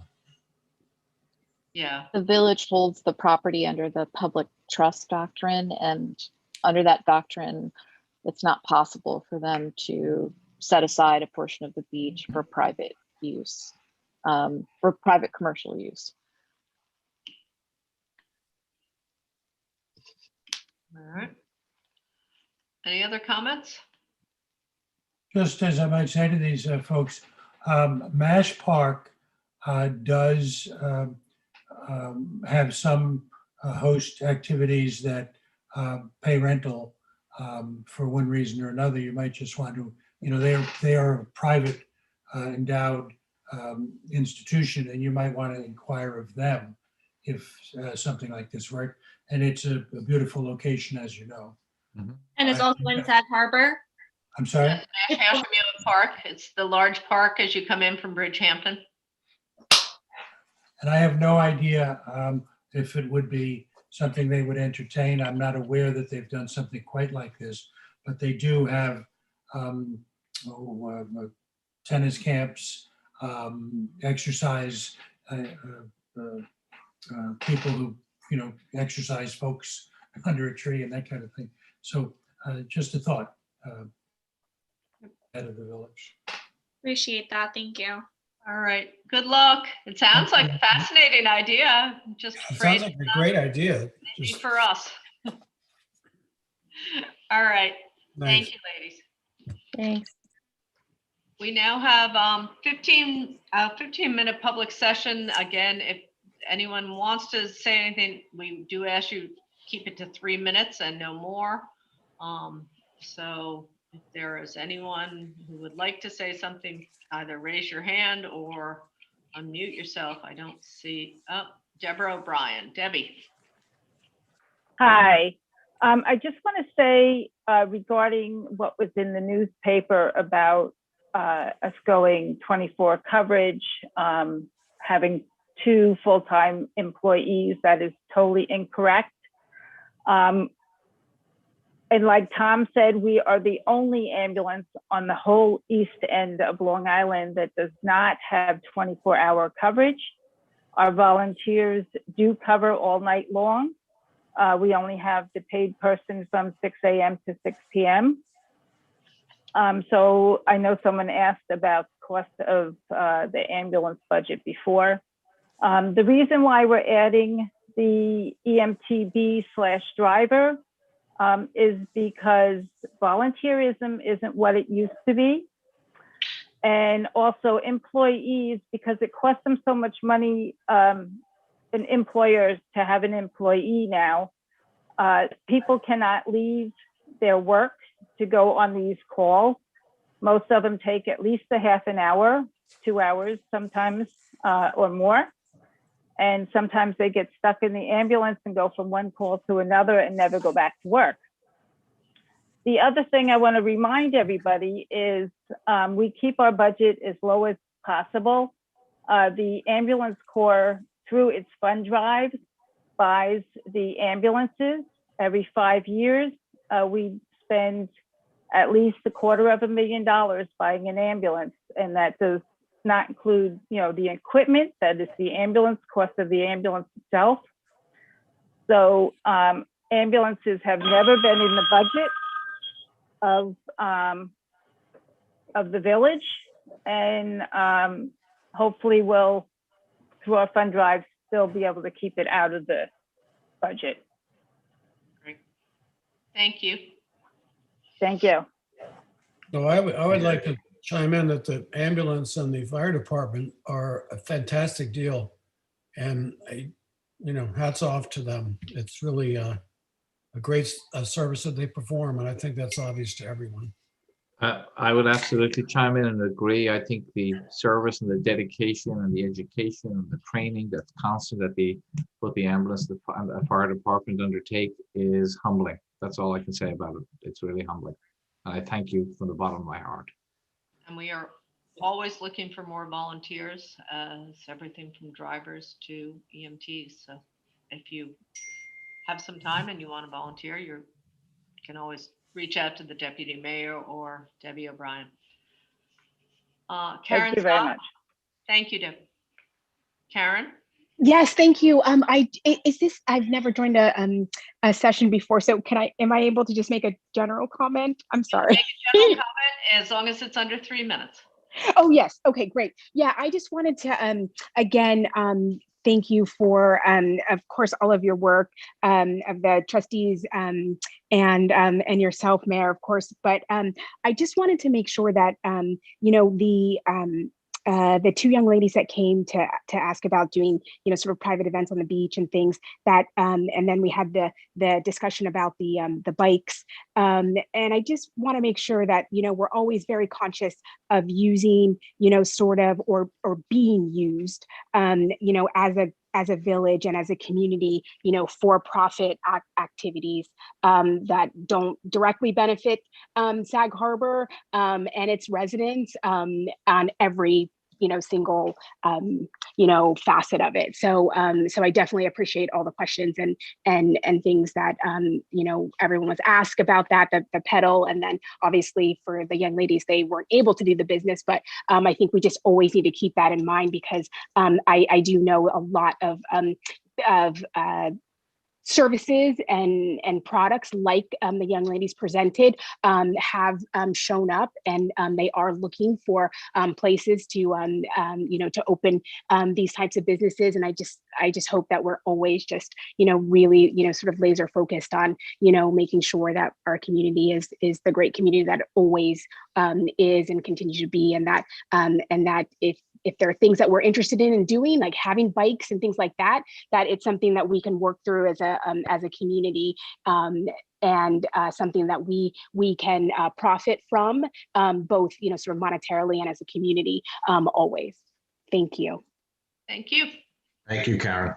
Thank you. There are no other public comments. I don't see any other hand up. Eileen Rosenberg.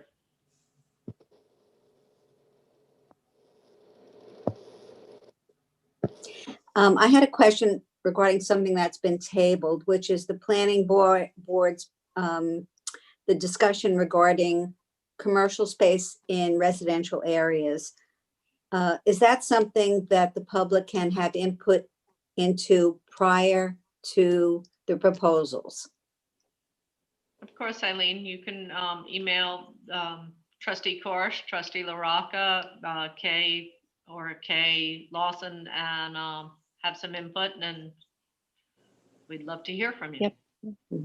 Yep. Does that also include, and I don't even know if it's if this is allowed, is retail space allowed in residential areas?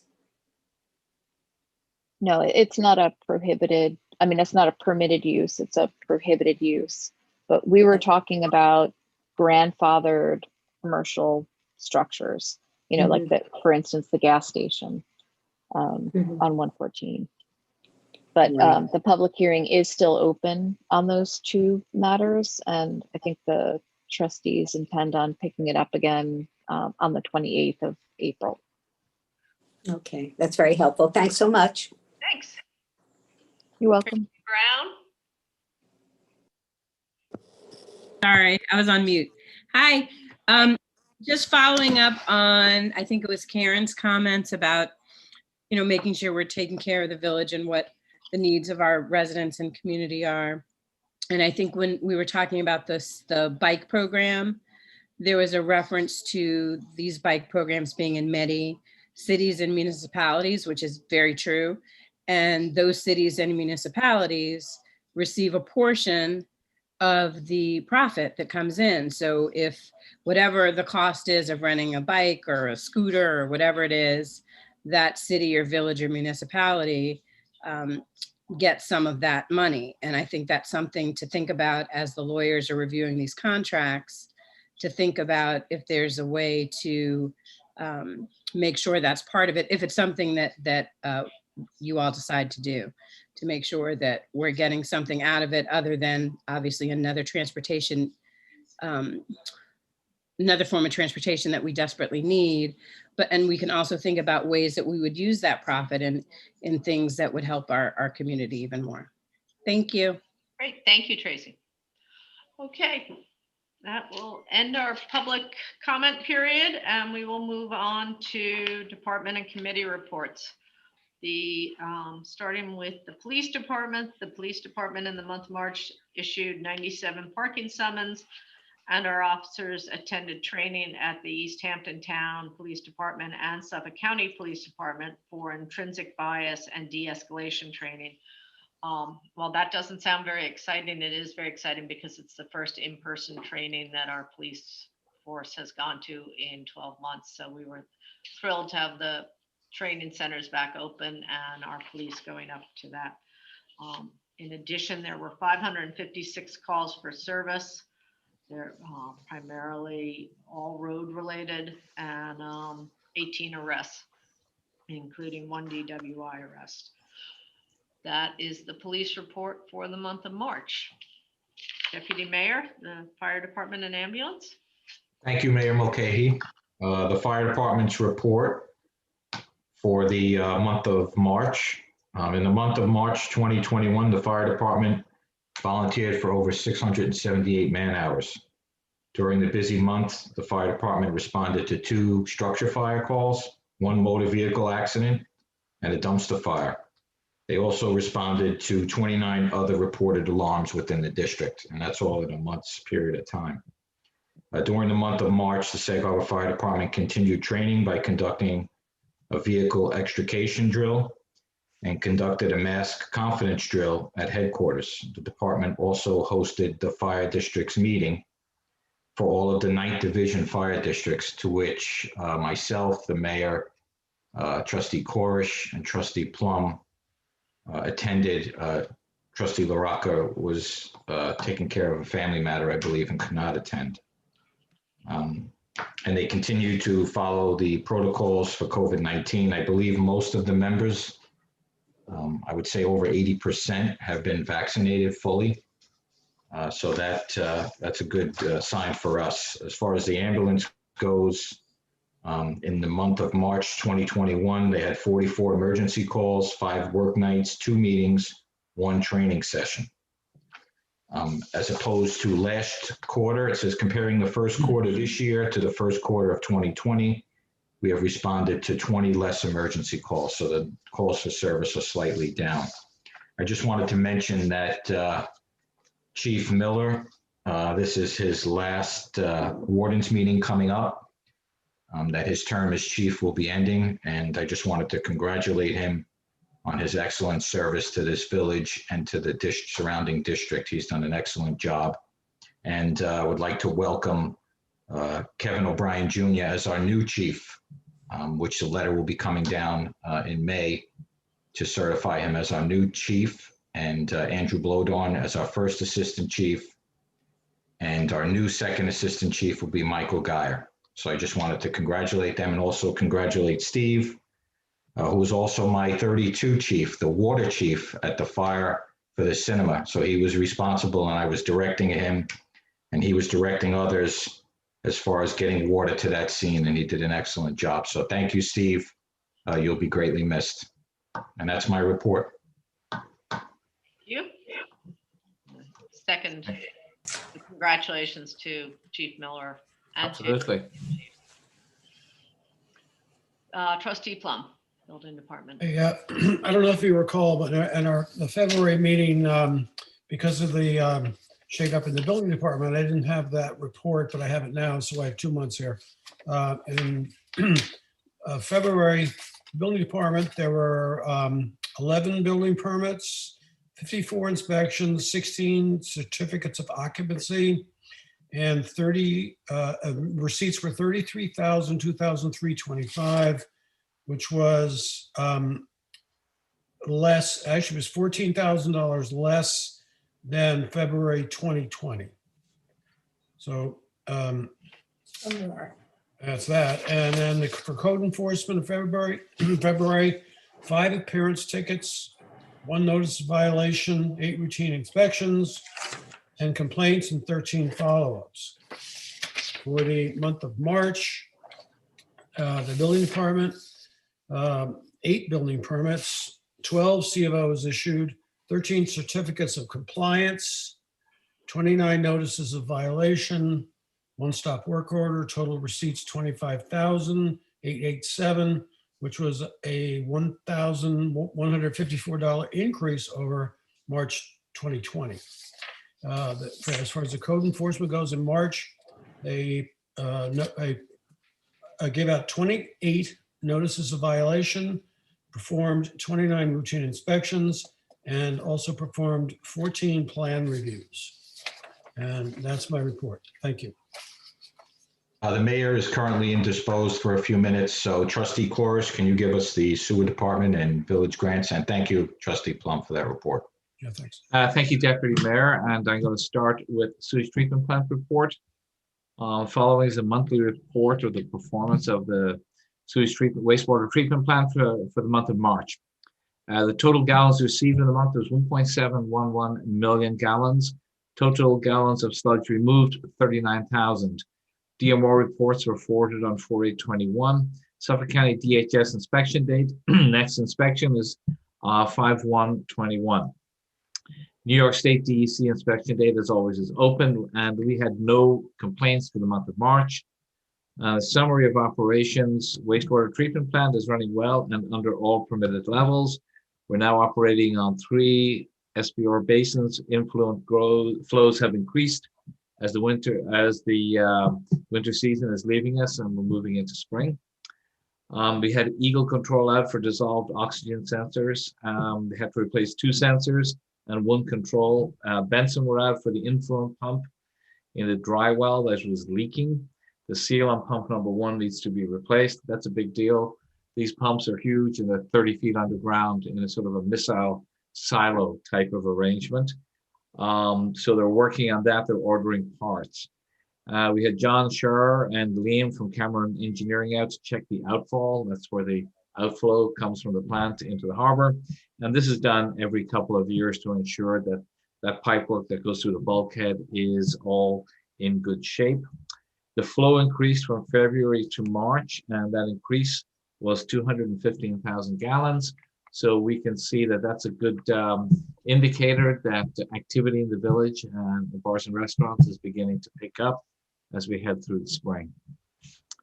And for the grant report, Sag Harbor Fire Department, as everybody or may or may not know, maintains a wonderful museum in the village located in its own building at 46 Church Street. Deputy Mayor Gardella and Chief Miller reported that the building, which is on the National Register of Historic Places, is in need of some structural repair. Cameron Engineering will be preparing a report which will detail the work that needs to be done to identify and repair these structural issues. Once we have that report, we'll be in a position to get an estimate of repair costs. I reached out to a grant writer, Jennifer Messiano, and requested that she inquire about available grants for such a project. And she reported that once we have the Cameron report in hand, she will look into New York State Environmental Protection Fund grants, as well as the Robert David Lyon Gardner Foundation. I look forward to updating the board as progress dictates. On March the 11th, we submitted a grant application to the East Hampton CPF Water Quality Committee for $316,800. This application is for the execution of the required engineering design work to sewer shed area L as defined in the village sewer master plan. My understanding is that this was well received and has been passed to the board for further consideration. So we're very hopeful that we would get granted like the full amount or partial amount, but at least enough to maintain forward momentum on that project. We hope to have a similar application for Area K, which is in the town of Southampton, submitted to the Southampton CPF Water Quality Committee in May, as soon as they announce their dates. My goal is to have both engineering decks ready to go to bid for the actual execution of this major infrastructure water quality project by 2022. If everything goes according to plan, we should have genuine shovel-ready projects to meet the anticipated availability of federal infrastructure and water quality funds currently being debated in Washington. Finally, next week, I'll be meeting with our grant writer, Jennifer Messiano, for a grant status update. And that concludes my reports, Mayor. Thank you very much. Thank you. Trustee LaRocca. Thank you, Mayor. Let me begin with Public Works and the Highway Department. The leaf and brush pickup is underway through the month. And as always, the department can do a much quicker and more complete job if people put out their leaves and brush in an orderly, compact way. And with regard to the brush, we're not talking about great big tree limbs, or we're talking about legitimately brush, or, a little bit of deadfall. It's appropriate that comes at the end of the winter months.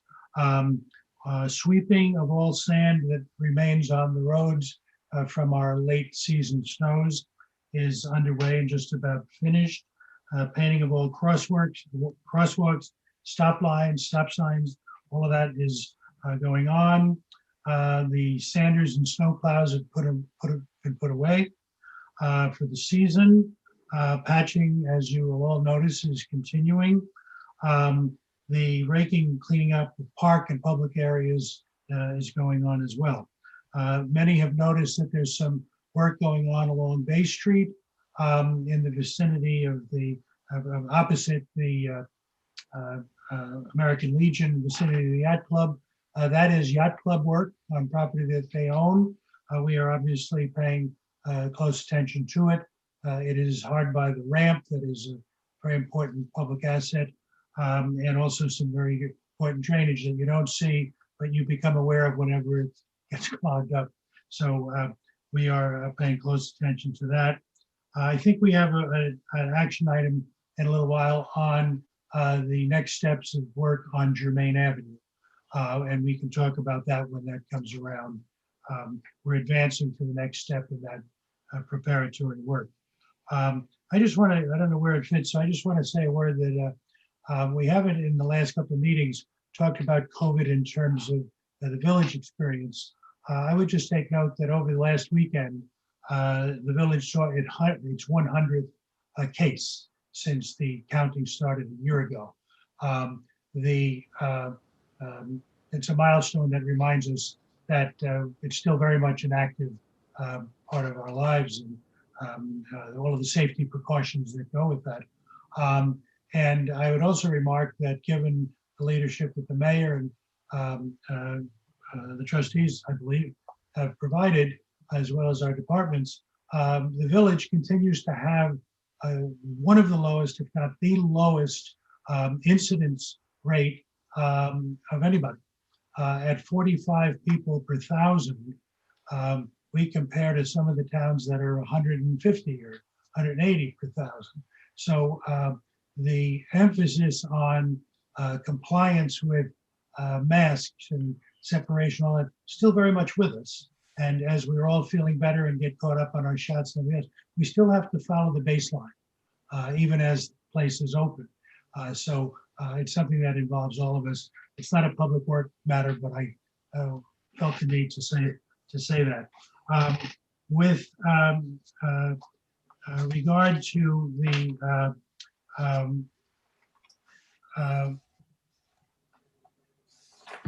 the details of what you can and can't do under the leaf and brush, it is posted to the website, and you can call Village Hall for details if you have any questions about it. There is an item coming up as well with later with Germain, is that the payloader we've authorized in the past is ready to go to procurement, which will upgrade what the department is able to do. The village court has been an object of concern. The revenues have been down.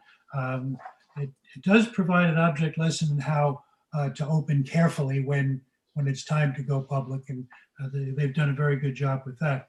I'm pleased to report that in the just from last year to this, for the first time in the month of March, we saw an increase over last year's revenue number. So I'm hoping that's an omen, a sign that the practice and the volume and the sequence is evening out. To see low numbers in revenue, and that has been addressed in the budget. You'll hear more about that as we finalize the budget. I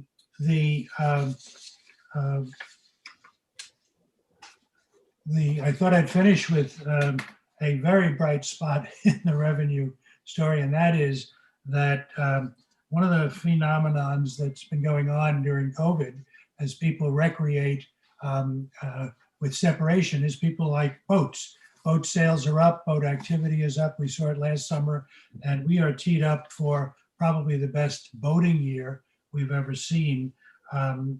Quite amazingly, to this point in 2020, we were at total revenues through reservations and otherwise at $560,000.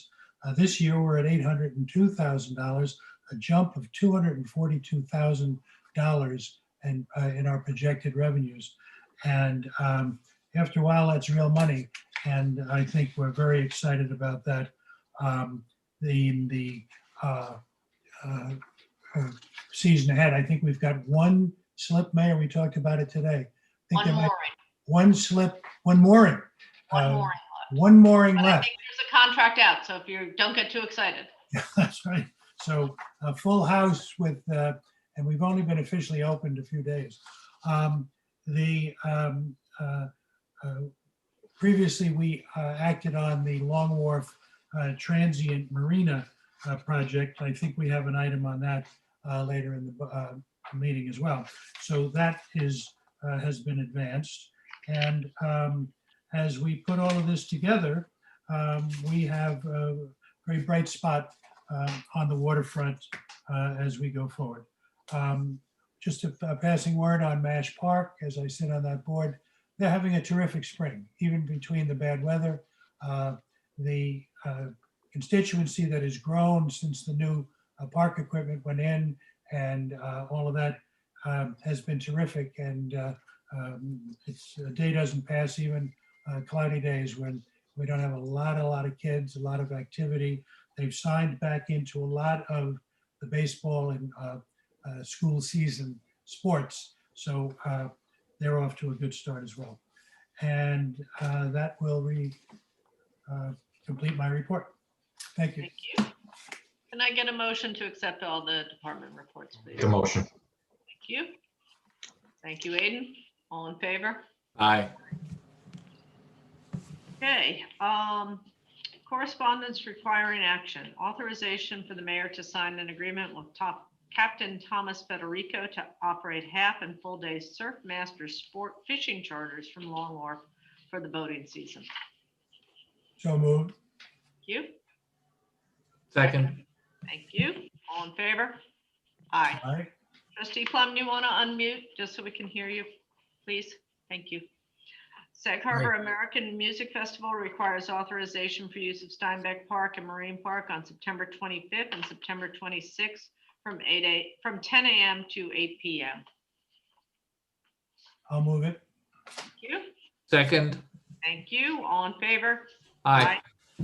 WONG Radio requests authorization for use of Marine Park for providing music to the public on August 5th, 12th, 19th, 20th, and 26th. They will start their setup at 2 p.m. The music usually starts at 7 p.m. and runs till 9 p.m. Maybe it starts at 6 p.m., but runs till 9 p.m. I just have one question. Have we heard from AJ about this, our police chief? Is he confident that he has people in place for this? Deputy Mayor Gardella, this has been forwarded to the chief of police, and he said he was fine with this event. He did approve it, but I believe our chief is on this call as well. Okay. Hi, Deputy Mayor. Yes, I spoke with the applicant today, and I don't know. I don't think it'll be as labor intensive this year as it was last year because of the COVID, the heavy COVID restrictions from last year. But yeah, I spoke with Bill Evans at WLNG today, and I think we're good to go. I'll make the motion to approve. Thank you. Thank you. Second. All in favor? Aye. Hampton's Wellness on Wheels requests authorization to use John Steinbeck Park to host weekly workout classes to raise money for a local food pantry. These would be at Saturdays at 8:30 a.m.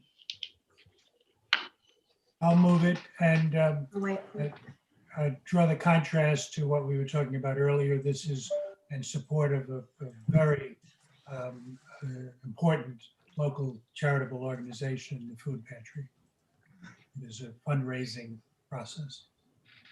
I'll second it. Favor? Aye. Sag Harbor Community, I'm sorry, the Sag Harbor Community Housing Trust. What does that mean, Beth? I'm sorry. That is, oh, that's where we act as a conduit for the, when a property sells at the Bulliver Watch Case Factory. Is that where we are? Sorry. I don't know. Five and six seem to be one that got Yes. separated somehow. So I'm sorry. Yes, that's correct. The Community Housing Trust is that when a unit sells at the Bulliver Watch Case Factory, a portion of those funds go to the Community Housing Trust. So we just act as a conduit and forward the funds to them. So should 5 and 6 be one resolution, or is it two different resolutions? No, they're actually two different resolutions. This is to number 6 is to take care of routine budget transfers within the budget. And I believe our treasurer, Tim Bullock, is also on the call. He's going to provide us with an update on that. Okay, so first let's do the Community Housing Trust. Can I get a motion, please? I'll make the motion. I also wanted to say that we should probably have them do a report for us. Exactly. Update us on where these funds are and what's in the pipeline. Okay. Well, make the motion. I'll second that, and I absolutely agree, Tom. You took the words out of my mouth there. That would be good to see where we stand. All in favor? Aye. All right, our April 2021 transfer funds. Tim, do you want to tell us what this is? Yeah, just an update. We're only approving budget transfer numbers 31 through 35. All the other budget transfers were already approved in previous meetings. This is the full report, which I didn't mean to print. We're just looking at those 31 to 35. That's all we're approving tonight. I'll make the motion. Thank you. Second. Second. All in favor? Aye. Thank you. Bob Bory requests permission to hire the following dock personnel for the boating season. Max Yardley, Alexander Browngarden, Ryan Brown, Pierre Duplace, Wilson Bennett, Truman Yardley, Christina Pentina, Troy Remkes, Leo Butler, Keegan Geyer, and Patrick Caulfield at various rates. Can I get a motion? I'll make the motion. Thank you. All in favor? Aye. Aye. Bob also requests permission to rehire the following as part-time harbor masters at the designated pay rate. Nicholas Pupo, Kristen Durier, and John Schroeder. And I guess actually we have the motion and it's all one bill. So Yep. Everybody still in favor? Yeah. Yep. Aye. Bob Bory, Harbor Master, requests the village to go out to bid for a launch water taxi service for the 2021 boating service season. I'll move it. Thank you. Second. Thank you. All in favor? Aye. Mr. McGuire requests authorization to hire TCOs effective 4/30. Jair Baerto, Michael Arkinson, Otis Cantrell, Jessica Arbia, Courtney Thomas, Jonas Kinsey, and Jake Idrovo. He also requests authorization to hire new TCOs at a rate of 17 an hour. Sabrina Chica, Anthony Cabrera, Everett McMahon, and Gavin Gilbride. Can I get a So motion? moved. Thank you. Second. All in favor? Aye. Brian Haywell of Sag Harbor's Farmer Market requests permission to have the annual farmers market on Saturday morning starting May 22nd, running through October 30th from 9 a.m. to 1 p.m. Also requesting to place signs at the following locations: Main Street, Germain, Long Wharf, Bay Street, Route 114, and Madison Street, pending insurance from all 25 vendors. And as always, Brian, please, if you're on here, and if you're not, we will remind you in person to pick up the signs on Saturday afternoon so they are not out all week. Can I get a motion? I'll make the motion. Thank you. Bob seconded. All in favor? Aye. Authorization to sign a contract with New York State Department of State for EPF LWRP award for the Long Wharf Improvement Project for the term 4/1/19 to 3/31/24. This is the, what I was saying, we are finalizing the 1.5 million on the loan for the wharf. So moved. Thank you. Second. All in favor? Aye. April 2021, subject to permissive referendum for the expenditure of money from a major equipment reserve for the purchase of a payload or equipment. Jim, you want to say anything about this? Okay. This is, we talked about it at the last meeting. We're trading in an old dog for a brand new one. So, new pup. And one of our busier pieces of equipment. So I move it. I'll second that. All in favor? Aye. Authorization to accept Alex Miller's resignation as a part-time police officer effective April 1. Make a motion. Yeah, second. Thank you. All in favor? Aye.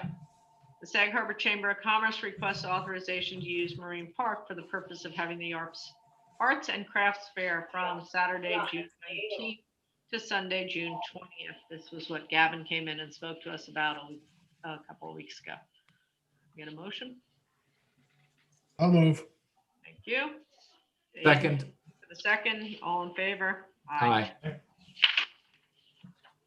Shannon Carlton requests authorization for commercial slip mooring usage for the purpose of the F-10 to shuttle passengers to and from the passenger yacht Kelpie from the Breakwater Yacht Club.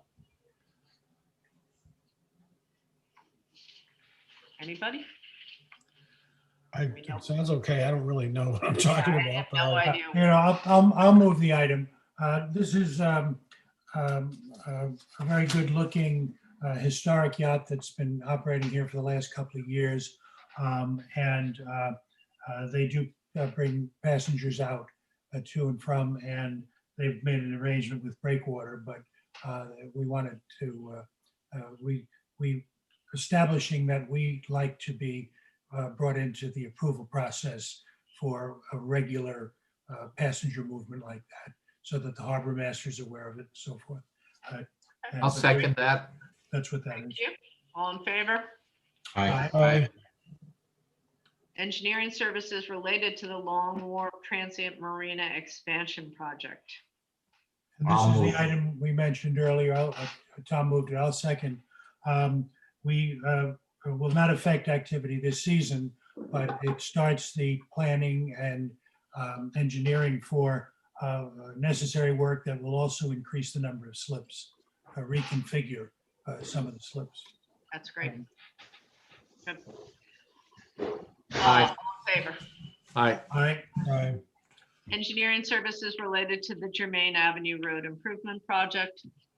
This is to fix the sidewalk, the walls, raise up the sidewalk a bit with the gutter. Trustee LaRocca, you want to say more? Just to, there's been a lot of focus on Germain. This is really to the third phase, which is to now start engineering and planning. We finished the topographical survey. We finished the scoping. This will address the first segment, which is from Madison to Suffolk Street. In many respects, the most challenging because we've had the most loss there of elevation of the curb. We have a difficult drainage issue in that segment. And we have that curve, which doesn't offer a lot of easy fixes. So we're getting into this serious part of this staging of this. And it's also become, and I think AJ's work has confirmed that the volume just continues to climb. So this is important, necessary work. And I am happy to move it. I'll second it. I would just like to say that, you know, with the concepts of traffic calming, and traffic calming is a fancy way of saying slowing cars down. And I would just like to go on record to say that I don't think smoothing out that road or making it easier to drive or make people able to go faster is progress, but we'll see what you come up with. Well, that's not the intention at all. Okay. It's rather the opposite. We're Okay. keenly aware of the speeding issue. Yeah. We all are. Yeah, great. Okay, thank you. Okay, we got you made a motion, Jim? I seconded it. Seconded, Tom. Thank you. All in favor? Aye. Aye. The Sag Harbor Historical Society requests authorization to hold a garden tour on June 19th for fundraising from 12 to 4. I'll make the motion. Okay. Second, all in favor? Aye. Aye. Open-Minded Organics requests authorization to use John Steinbeck Park for the purpose of educating and updating the community about New York's recent marijuana legalization and its implications on April 20th from 3 to 6 p.m. This also has been run by the chief of police, and we do have the organizer on if there are any questions. What is the purpose of, well, I don't understand. To educate people about what? What are we educating them about? On March 31st, the governor signed into law the MRTA, the Marijuana Regulation and Taxation Act. Slow down and introduce yourself first, please. Oh, yeah, sorry, guys. David Falkowski, Sag Harbor resident over on Fordham Road by the Brick Hill Firehouse. So on March 31st, the governor signed into law the MRTA, the Marijuana Regulation Taxation Act. And it's exactly that which I wish to bring awareness to the community and raise awareness and educate them as to what their new rights are. If anybody remembers, it was just about this time last year, I organized and hosted a successful event for legislators, elected, and public officials at the Masonic Lodge to a similar effect. This one now is post-passage, post-legalization, and targeted for the citizens of our community. Could you describe what will be involved? Like it's sort of vague right now as far as Sure, equipment. yeah. The format would simply be this, a podium in the park that I would bring out and remove as soon as we're done. Possibly something lightly amplified just so we can speak to a crowd of 50 or 100 people. That would be removed promptly when we're done. I will be moderating, speaking, and filling in the gaps. I will have Nicole Reese, who is an expert in the field, a board member of New York Small Pharma. In attendance and speaking also will be Andrew Rodson, who is the vice president of the New York State Cannabis Growers Processors Association. AJ McGuire, our local police chief, has also agreed to speak as well. And pending, it will either be Jay Schneiderman or hopefully a representative, a regional representative for the governor's office. Okay, thank you. Thank you. And we think, David, you think Steinbeck is the best for this as opposed to Marine Park or other places? Is there a reason why? I think so. It's an underutilized public space. I think it's a great spot to bring community out. I think we have a little bit more space centralized to available parking. And I just think it's a great way to use that space that's just sitting there. We're limited to how many events we can have in Steinbeck Park. That's my only concern. Understood. Yeah. And Chief McGuire, are you still on? I am, yes, thank you. David and I have been talking about this for a while, and he's a great community member. He wants to just put it out there, and I'm looking forward to the event. I think it's going to be fun, and he's, like I said, a good person to work with, so I'm happy. Sorry, Jay. I could offer two thoughts, David. I would like you to, I'm not sure what a specific location you're considering, but I'd like to suggest you be as far back from the water as you can, and being along the red brick building would suit me. And I think if it's at all possible, particularly if you have the building as a backdrop, that you try to do it without any amplification. It is a Saturday afternoon, and there'll be other people fishing and so forth. So if it can be done without amplification, which I think it can be if you're dealing with some plus or minus 100 people, and you have the sound effect of the wall behind you. Sure, I'm with you 100%. If you just don't mind, as a compromise, I would like to be prepared. You know, I am asking people to commit and travel and organize, and in the advent of some wind or the fact that it's just not carrying to the back. I mean, we're literally talking a small little amplifier here, not a full-blown PA. And just speaking of the event itself, I would say 30 minutes or less as well. You know, I do not expect this to be a long, drawn out event. I mean, if people want to hang out, mill around, network afterwards, you know, I mean, that's on them. But for the part that, you know, I'm conducting here for education and the speakers, you know, we do not expect it to drag on for a while at all. Just with regard to the breeze, the further back you are, the better the lee out of the wind. The southwesterly comes up at 3 o'clock, and this will keep you well out of it. So. Understood. Thank you. I'm sorry, it's April 20th. That's next Tuesday? Correct. That's a Tuesday, yeah. Tuesday, Saturday, they all run together. Is this what used to be known in the 60s as a smoke-in? We are not pitching it as that. This is an educational event, and just so Only for the those of you old who are people laughed at that. Did you see that?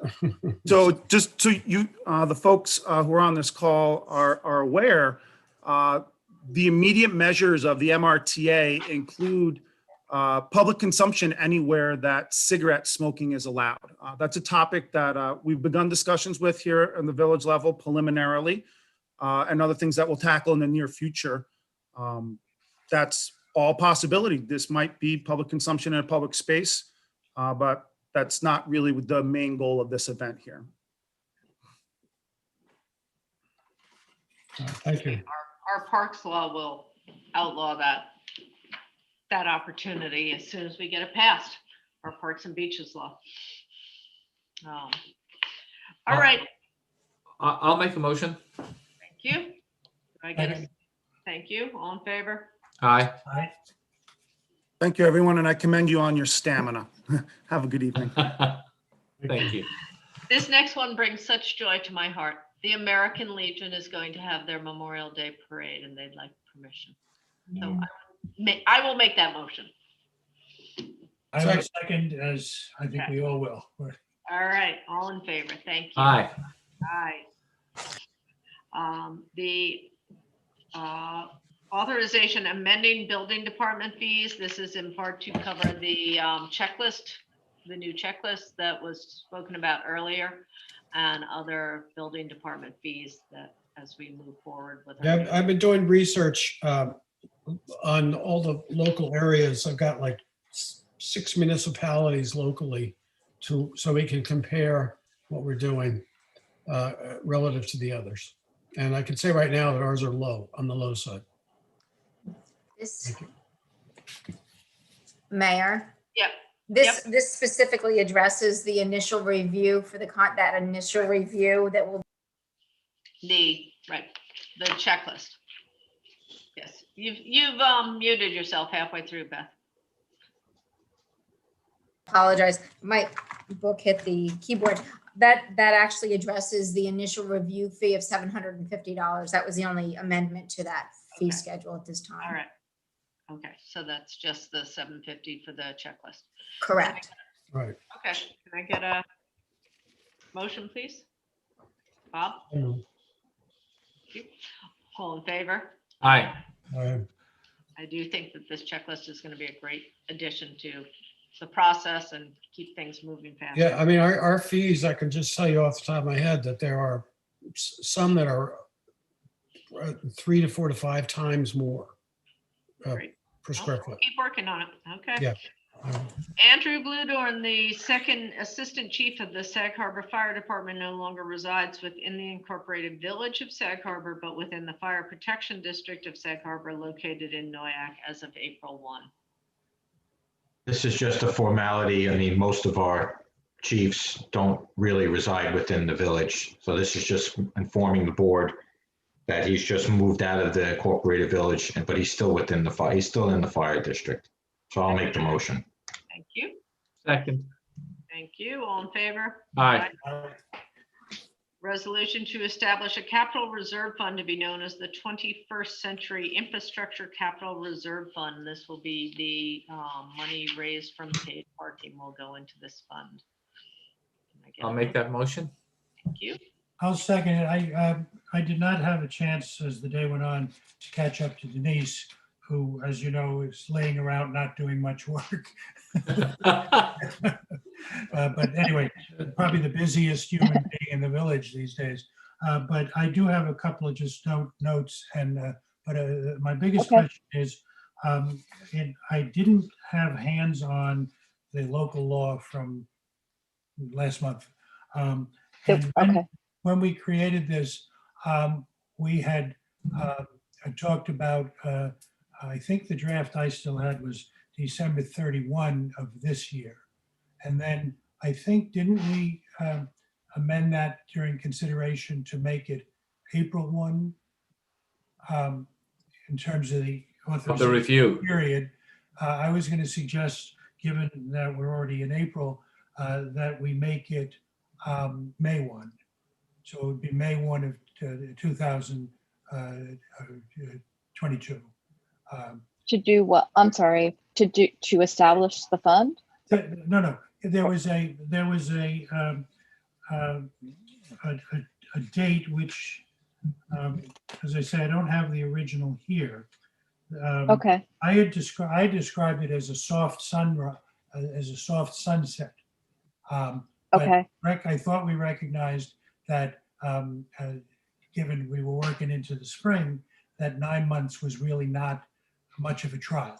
The real trial was the summer season, but so I think we pushed it back to April 1 in that draft.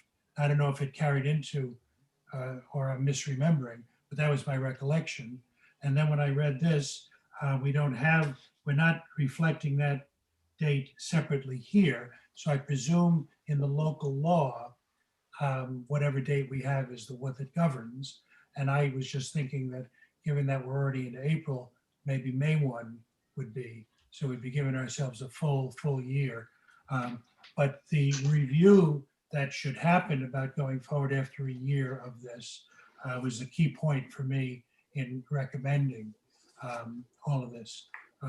So I thought I would raise it here.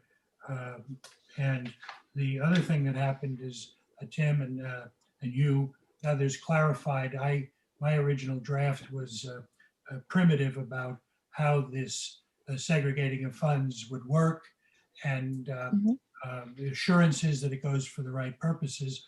And I know you had in the last day or two some questions about the thoroughness of the definition of eligible infrastructure.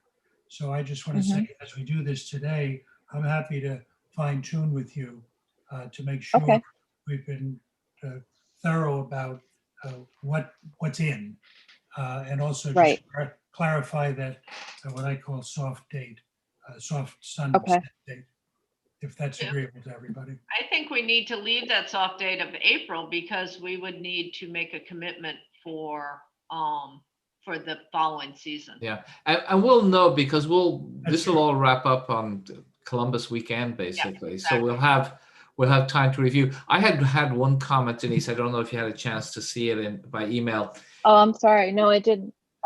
So there was a reference when we set up this fund that one of the reasons was to avoid the cost of bonding.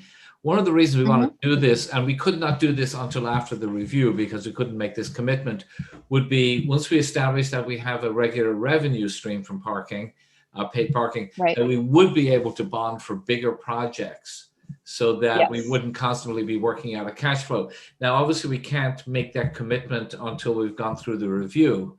So that's something that we would have to do next year. But I just wanted to change that language. It's in an email that I sent to you. So I'm not sure if we want to hold this over to our next, maybe our work session to wrap this up. That's a good catch. That's fine. Yeah. Indeed, we want to bond against it at some point. Yeah, because that's. Yeah, well, we got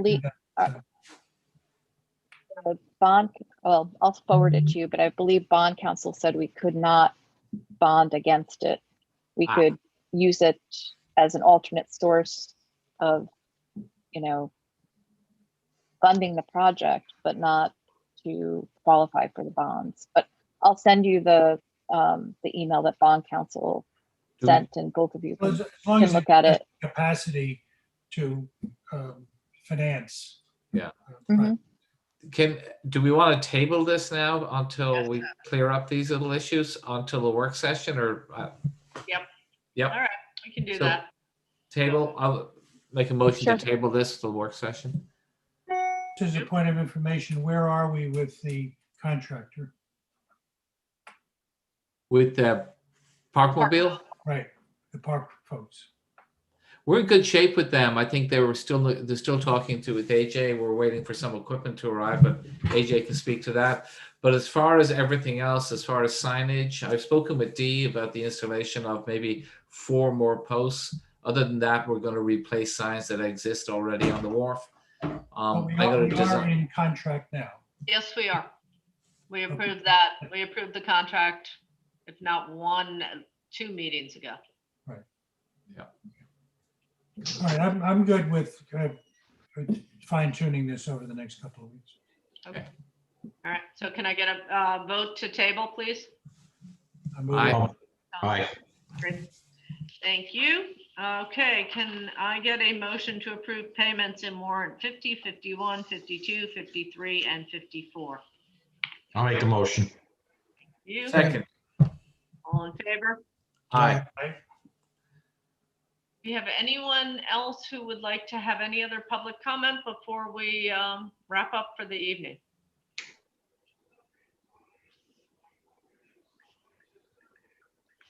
Okay. I don't see anyone. I don't know anyone else. Okay, can I get a motion to adjourn, please? Nobody wants to go home. I don't So see moved. anybody. Second. Something. Yes, motion from Aiden or Bob or both? We're finding out. Aiden. Okay, Aiden made the motion. Bob made the second. Can I get a vote? All in favor? Aye. Thank you all. Good night. Thank everyone for coming. We appreciate it. Thanks. Good night. Thanks, everybody. Time for good night. Good night.